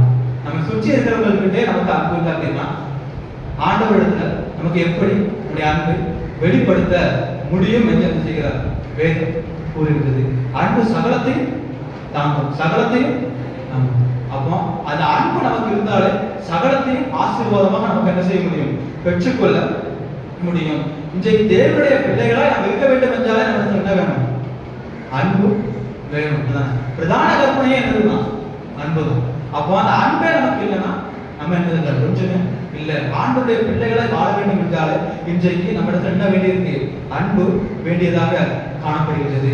நம்ம புதிய பாட்டு பகுதியில் சகரியா எலிசபெத் கொடுத்தான் அந்த தம்பதிகள் எப்படி வாழ்ந்தாங்க? ஆண்டவர் கொடுத்த சகல கட்டளைகளின்படியும் நியமங்களின்படியும் வாழ்ந்தார்கள் என்று என்ன செய்கிறது? வேதம் கூறுகின்றது. இப்ப கற்பனைகள் நமக்கு எதற்காக கொடுக்கப்பட்டிருக்கிறது என்பதை நாம் முதலாவதாக என்ன செய்ய வேண்டும்? உணர வேண்டும். கட்டளைகள் நமக்கு எதற்காக கொடுக்கப்பட்டிருக்கிறது என்பதை என்ன செய்ய வேண்டும்? உணர வேண்டும். அதை உணர்ந்து அந்த கற்பனைகளின் வழியில் நாம் என்ன செய்ய வேண்டும்? நடக்க வேண்டும். எல்லாவற்றையும் காட்டிலும் அது பிரியமா இருக்க வேண்டும். அது பிரியமா இருக்கின்ற பொழுது நம்முடைய சாட்சி எப்படியாக வெளிப்படுகிறது? நான் அது மனமகிழ்ச்சியா இருக்கிறேன். அது யார் சொல்றாங்க? நம்முடைய வாயிலிருந்து வெளிப்படுகிற மாதிரி வசனம் செய்யுது இருக்குது.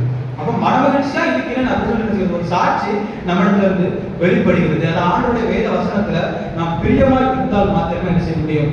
அதை பெற்றுக்கொள்ள முடியும். அன்பு நம்மிடத்துல இருந்தால் எல்லாவற்றிற்கும் மேலான தேவ சமாதானம் நம்மை என்ன செய்யும்? நம்மையும் நம்முடைய பிள்ளைகளையும் காத்துக் கொள்ளும். கர்த்தர் தாமே இந்த வார்த்தைகளை ஆசீர்வதிப்பாராக. காணிக்கை பாடலாக நாம் யாவரும் எழுந்து நின்று ஆராதனை கீதங்கள் 68, இருநூற்றாண்டு கீதம் 83, கிறிஸ்தவ கீர்த்தனை 73, வரவேணும் எனதரசே மனுவேல் சிரேசரசே. ஆராதனை கீதங்கள் 68, இருநூற்றாண்டு கீதம் 83, கிறிஸ்தவ கீர்த்தனை 73.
நிச்சயமாக நம்மையும் நம்முடைய காணிக்கைகளையும் ஆண்டவருடைய சமூகத்தில் அர்ப்பணிப்போம்.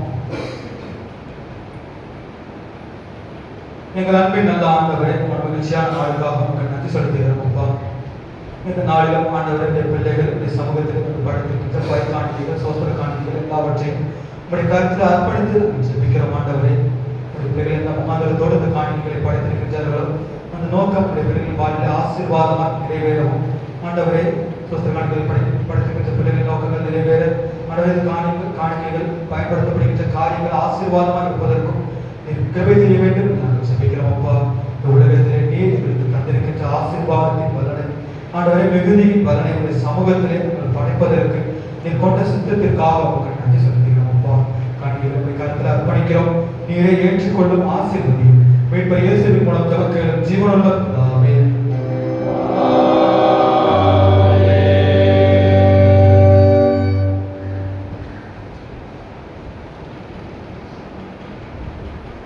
ஜெபம் பண்ணுகிறோம்.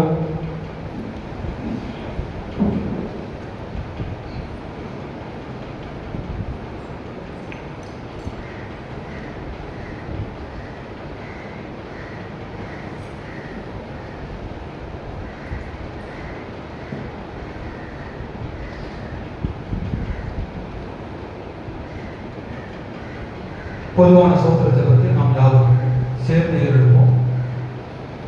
ஆராதனைக்கு 521வது சர்வ வல்லமையுள்ள தேவனே, சர்வ ஜீவ தயாவுள்ள பிதாவே, அபத்திரனான அடியாராகிய எங்களுக்கும் எல்லா மனிதர்களுக்கும் தேவனிடம் செய்த பற்பல கிருபைக்காகவும் அன்புள்ள தயவுக்காகவும் நாங்கள் மிகுந்த தாழ்மையோடும் முழு இதயத்தோடும் சோத்திரம் செலுத்துகிறோம். தேவனுக்காகவும் காப்பாற்றுவதற்காகவும் இமைக்குரிய எல்லா ஆசீர்வாதங்களுக்காகவும் இருக்கிறோம். விசேஷமாக எங்கள் கர்த்தராகிய இயேசு கிறிஸ்துவினாலே உலகத்தை மீட்டுக் கொண்ட நமக்காகவும் கிருபைகளுக்காகவும் மகிமை அடைவும் நம்பிக்கைக்காகவும் சோத்திரம் செலுத்துகிறோம். நாங்கள் உண்மையாக நற்செய்தியாக இருந்தோம். எங்களை ஒரு ஊழியத்துக்கு ஒப்புக் கொடுத்து எங்கள் வாழ்நாளெல்லாம் உமக்கு முன்பாக பரிசுத்தமும் நீதியும் உள்ளவர்கள் நடக்கவும் எங்கள் வாழ்க்கையினாலே மாத்திரமல்ல எங்கள் நடக்கையினால் உடைய புகழை பிரஸ்தாபப்படுத்தவும் தேவையை செய்த உலகங்கள் எல்லாவற்றையும் உணர்ந்து கொள்ளும் உணர்வை எங்களுக்கு அருள் செய்ய வேண்டும் என்று எங்கள் கர்த்தராகிய இயேசு கிறிஸ்துவின் மூலமாய் வேண்டிக் கொள்கிறோம். அவருக்கும் தேவனுக்கும் பரிசுத்த ஆவிக்கும் எல்லா மேன்மையும் மகிமையும் சதா காலங்களில் உண்டாவதாக. ஆமென். துதிகளின் மத்தியில் வாசம் பண்ணுகிற எங்கள் அன்பின் நல்ல தேவனே, மகிமையான மகிமைகளுக்காக நன்றி செலுத்துகிறோம் அப்பா. பரிசுத்த ஒரு நாளிலும் ஆண்டவரே பரிசுத்த இதயத்தோடு வந்து பணிந்து கொள்வதற்கு நீர் தந்த கிருபைக்காக நமக்கு நன்றி செலுத்துகிறோம் ஆண்டவரே. எத்தனையோ இடங்களிலே உண்மை பணிந்து கொள்வதற்கும் ஆண்டவருடைய வார்த்தைகளை கேட்பதற்கும் ஏற்ற சூழ்நிலை இல்லாத போதிலும் கிருபையாக எங்களுக்கு தந்திருக்கின்ற உடைய மகிமையான ஆலயத்திற்காக சபையின் பிள்ளைகளுக்காக நாங்கள் துதிக்கிறோம், சோஸ்தரிக்கிறோம் அப்பா. இந்த நாளிலும் ஆண்டவரே நாங்கள் கேட்ட உடைய வேத வார்த்தையின்படி உம்முடைய கற்பனைகளின் பேரிலே ஆண்டவரே பிரியமாய் நடந்து மன மகிழ்ச்சியா இருக்கிற இந்த சாட்சியை நாங்கள் எங்களிடத்திலிருந்து வெளிப்படுத்துவதற்கு தேவன் நாம் கிருபை செய்ய வேண்டும் நாங்கள் ஜெபிக்கிறோம் அப்பா. ஆண்டவரே நீர் எங்களிடத்தில் வெளிப்படுத்திய உம்முடைய அன்பை நாங்கள் ஒருவருக்கு ஒருவர் சமாதானமாகவும் சந்தோஷமாகவும் பகிர்ந்து கொள்வதற்கு தேவன் நாம நீர் கிருபை செய்ய வேண்டும் என்று ஜெபிக்கிறோம் அப்பா. இப்பொழுதும் ஆண்டவரே நாங்கள் கேட்ட வார்த்தைகள் நாங்கள் தியானித்த வசனங்கள் ஒன்றும் ஆண்டவரை விரோதம் இல்லாமல் செஞ்சு விடாமல் ஆண்டவரை அதன் வாழ்வில் நாங்கள் ஆசீர்வாதமாய் எடுத்துக் கொள்ளவும் அது நிமித்தம் ஆண்டவரை எங்கள் குடும்பங்கள் குடும்பத்தின் பிள்ளைகள் ஆசீர்வதிக்கப்படவும் கிருபை செய்ய வேண்டும் என்று நாங்கள் ஜெபிக்கிறோம் அப்பா. விசேஷமாக ஆண்டவரே சபையின் பிள்ளைகளை உடைய கருத்தில் அர்ப்பணித்து ஜெபிக்கிறோம். சிறியவர்கள் முதல் கொண்டு பெரியவர்கள் பிள்ளைகள் என் பேருக்களாக ஆசீர்வதிக்க வேண்டும் என்று ஜெபிக்கிறோம் அப்பா. சிறு பிள்ளைகளை உடைய கருத்தில் அர்ப்பணிக்கிறோம். ஆண்டவரே சிறுவர்கள் நடத்துவர்களுக்கு இடம் கொடுங்கள், அவர்களை தடை பண்ணாதீர்கள் என்ற வசனத்தின்படி ஆண்டவரே சிறு வயதிலிருந்து உடைய பிள்ளைகள் உண்மை பற்றி அறிவிலும் பயத்திலும் பக்தியிலும் வருவதற்கு கிருபை செய்ய வேண்டும் என்று நாங்கள் ஜெபிக்கிறோம் அப்பா. வாழ்வுகளுக்காக நாங்கள் ஜெபிக்கிறோம், வாழ்வு பிள்ளைகளுக்காக நாங்கள் ஜெபிக்கிறோம். ஆண்டவரே பெரியவர்களுக்காக முதியவர்களுக்காக சமூகத்திற்கு வருகிறோம் அப்பா. நிறைய பிள்ளைகளுக்கு ஆண்டவரை எல்லாவற்றையும் சகலத்தையும் நன்மைக்கு எதுவாக வழிநடத்த வேண்டும் என்று நாங்கள் ஜெபிக்கிறோம் ஆண்டவரே. உடைய பிள்ளைகள் கல்வி செய்கின்ற எல்லா வேலைகளிலும் கையின் பிரயாசங்களை ஆசீர்வதித்து அவர்களை வழிநடத்த முடிய நாங்கள் ஜெபிக்கிறோம் அப்பா. ஆண்டவரே பாவத்தில் அடிமைத்தனத்தில் சிக்கிக் கொண்டிருக்கின்ற அநேக பிள்ளைகள் ஒவ்வொருவரையும் ஆண்டவரை நீங்கள் நோக்கி பார்த்து உம்முடைய வார்த்தையினால் உம்முடைய வசனத்தினால் அந்த பிள்ளைகளை விடுதலையாக வேண்டும் என்று விலக்கி ரட்சிக்க வேண்டும் என்று நாங்கள் ஜெபிக்கிறோம் அப்பா. ஆண்டவரே பிரதான கற்பனையாகிய உம்முடைய அன்பை நாங்கள் எங்கள் வாழ்விலை பெற்றுக்கொள்ளவும் அதை பகிர்ந்து கொள்ளவும் கிருபை செய்ய வேண்டும் என்று நாங்கள் ஜெபிக்கிறோம் அப்பா. உடைய சமூகத்தில் வந்திருக்கின்ற ஒருவர் ஆண்டவரை வெறுமையாக திரும்பி செல்லாமல் உடைய பரிபூர்ண ஆசீர்வாதத்தை பெற்றுக்கொண்ட பிள்ளைகளாக கடந்து செல்வதற்கு கிருபை செய்யக்கூடிய ஜெபிக்கிறோம் அப்பா. விசேஷமாக ஆண்டவரே ஆலய பணியாளர்கள் பொறுப்பாளர்கள் ஒவ்வொருவரையும் பேர் பேராக உடைய கருத்தில் அர்ப்பணிக்கிறோம் அப்பா. உடைய பணிகளில் செய்கின்ற பிள்ளைகளுக்கு தேவன் தான் நீர் ஆசீர்வாதத்தை சம்பூர்ணத்தை கட்டளையிட வேண்டும் என்று ஜெபிக்கிறோம் அப்பா. ஆண்டவரே பாடல் பிள்ளைகளுக்காக ஜெபிக்கிறோம். ஆண்டவரே இஸ்லாமிய பிள்ளைகளுக்காக ஜெபிக்கிறோம் அப்பா. உம்முடைய காரியங்களிலே ஆண்டவரே வாஞ்சையாக இருக்கின்ற ஒவ்வொரு பிள்ளைகளையும் நீர் ஆசீர்வதித்து வழிநடத்த வேண்டும் என்று ஜெபிக்கிறோம் அப்பா. ஆலயத்தின் தேவைகள் எல்லாவற்றையும் சந்தியும் ஆண்டவரே கிறிஸ்துமஸ் கால பண்டிகையில் நடைபெறுகின்ற எல்லா ஆராதனைகளிலும் எல்லா கூடுகைகளிலும் ஆண்டவரே உடைய கிருபை உடைய பிரசன்னம் ஆசீர்வாதம் எங்கள் மத்தியில் இருக்க வேண்டும் என்று ஜெபிக்கிறோம் அப்பா. உடைய வார்த்தையினால் ஆண்டவரே எங்கள் மத்தியிலே வெளிப்பட்டு ஆண்டவரே நாங்கள் எப்பொழுது உமக்குள்ளாக மகிழ்ந்து கலிகொள்கின்றதான இருதயத்தை எங்களுக்கு தர வேண்டும் என்று ஜெபிக்கிறோம் அப்பா. தாவீதை உடைய இருதயத்திற்கு ஏற்றவனாக நீ கண்டது போல ஆண்டவரே இந்த நாளிலும் உடைய பிள்ளைகள் ஒவ்வொருவரையும் ஆண்டவரே ஏற்றவர்களாக இருதயத்திற்கு ஏற்றவர்களாக நீ கண்டு ஆசீர்வதிக்க வேண்டும் என்று ஜெபிக்கிறோம் அப்பா. ஆண்டவரே இந்த உலகத்தின் பாவங்களுக்கும் இந்த உலகத்தின் யோசனைகளுக்கும் நாங்கள் பிள்ளைகளை நடந்து ஆண்டவரே உம்முடைய கற்பனைகளை கைக்கொள்ளவும் உம்முடைய கற்பனைகளின் வழியில் நாங்கள் நடக்கவும் எங்கள் கால்களின் பாதைகளை ஸ்திரப்படுத்த வேண்டும் என்று ஜெபிக்கிறோம் அப்பா. சத்தியத்தின் பாதையிலே ஆண்டவரே நாங்கள் நித்தமும் நடந்து எங்கள் இருதயத்தின் பரிசுத்தத்தை காத்துக்கொள்ள வேண்டும் என்று ஜெபிக்கிறோம் அப்பா. ஆண்டவரே எங்கள் வாழ்விலே உங்களை பரிசுத்த குலைச்சல் எல்லா பாவங்களுக்கும் நாங்கள் விலைக்கு ஓடவும் ஆண்டவரே நாங்கள் எப்பொழுதும் நாமத்தை உறுதியாய் பற்றிக் கொள்ளவும் கிருபை செய்ய வேண்டும் என்று ஜெபிக்கிறோம் அப்பா. இப்பொழுதும் ஆண்டவரே சமூகத்தில் வந்திருக்கின்ற ஒருவர் பெருமையாய் திரும்பி செல்லாமல் அப்பா பரிபூர்ண ஆசீர்வாதத்தை பெற்றுக்கொண்டவர்களாக கடந்து செல்ல கிருபை செய்ய வேண்டும் என்று ஜெபிக்கிறோம் ஆண்டவரே. 6 நாள் ஆண்டவரே வேலை செய்து 7வது நாளில் பரிசுத்தமாய் ஆசீர்வதித்தது போல ஆண்டவரே நாங்களும் எங்கள் ஜீவனுள்ள நாளெல்லாம் ஆண்டவரே ஒவ்வொரு நாளும் எங்கள் இருதயத்தை பரிசுத்தப்படுத்தி உம்மை ஆராதிக்க உம்மை துதிக்க கிருபை செய்ய வேண்டும் என்று ஜெபிக்கிறோம் அப்பா. நீர் எங்களுக்கு தந்திருக்கின்ற நாட்களை நாங்கள் உம்முடைய சமூகத்தில் செலவழிக்க ஆண்டவரை முழுவதுமாக உடைய கருத்தில் அர்ப்பணிக்க கிருபை செய்ய வேண்டும் என்று ஜெபிக்கிறோம் அப்பா. ஆண்டவரே உலகத்தின் இக்கட்டுகளுக்கும் உலகத்தின் இன்னல்களுக்கும் உங்களை விலக்கி பாதுகாத்துக் கொள்ளும் உலகத்தின் காரியங்கள் எல்லாவற்றையும் ஆண்டவரே நீர் எங்களோடு இருந்து எங்களை வழிநடத்த வேண்டும் என்று ஜெபிக்கிறோம் அப்பா. கருப்பத்தின் கணிக்காக காத்துக் கொண்டிருக்கின்ற பிள்ளைகள், வேலைக்காக காத்துக் கொண்டிருக்கின்ற பிள்ளைகள், ஆண்டவரே திருமணத்திற்காக காத்துக் கொண்டிருக்கின்ற பிள்ளைகள், வெளியிடங்களில் தங்கியிருக்கின்ற ஒவ்வொரு பிள்ளைகளையும் நோக்கி பாரும் ஆண்டவரே. ஏற்ற காலத்திலே ஏற்ற ஆசீர்வாதத்தை ஆண்டவர் ஒவ்வொரு நாளும் ஏற்ற பாதுகாப்பை இது அருளி செய்ய வேண்டும் என்று ஜெபிக்கிறோம் அப்பா. ஒவ்வொரு நாளும் ஆண்டவர் பிள்ளைகள் இருக்கின்ற பிரயாணங்களிலே உடைய பாதுகாப்பு தங்கி இருக்கட்டும். போகையும் வரத்தையும் ஆசீர்வதித்து உடைய பிள்ளைகள் சட்டங்கள் மறைவிலே மூடி மறைத்துக் கொள்ள வேண்டும் என்று ஜெபிக்கிறோம் அப்பா. இப்பொழுதும் ஆண்டவரே நாங்கள் நீரே எங்களோடு இருந்து தேவ சமாதானத்தை தந்து எங்களை வழிநடத்த வேண்டும் என்று நாங்கள் ஜெபிக்கிறோம் அப்பா. எங்களை முழுவதுமாக உடைய கரத்தில் தாழ்த்தி தருகின்றோம். துதி கனம் மகிமை எல்லாவற்றையும் உமக்கே செலுத்துகிறோம். மீட்பர் இயேசுவின் மூலம் ஜெபம் ஜீவனுள்ள பிதாவே.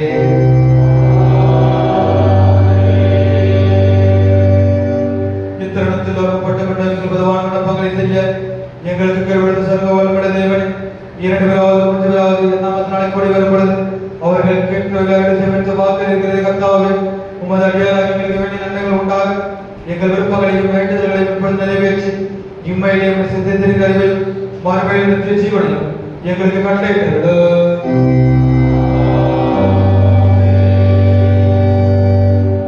நம்முடைய கிருபையும் பிதாவாகிய தேவனுடைய அன்பும் பரிசுத்த ஐக்கியமும் நம்மளோடு இன்றும் என்றும் சதாகாலம் தங்கியிருப்பதாக.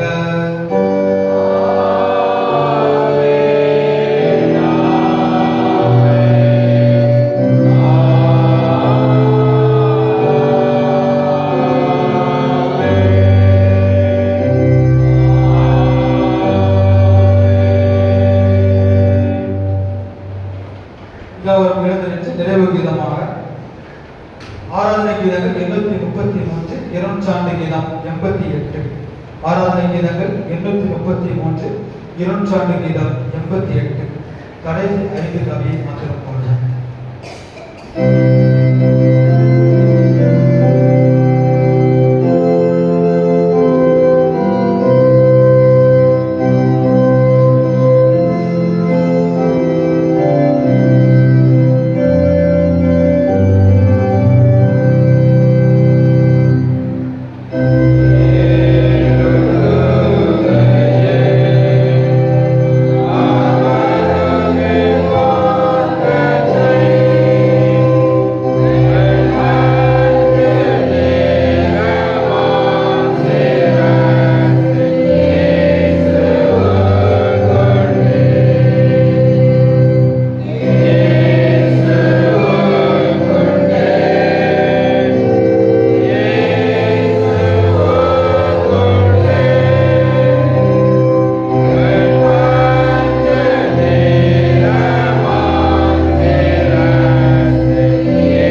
வார்த்தைகளும் எங்கள் இருதயத்தின் தியானம் எப்பொழுதும் உம்முடைய சமூகத்தில் பிரதியாக இருப்பதாக.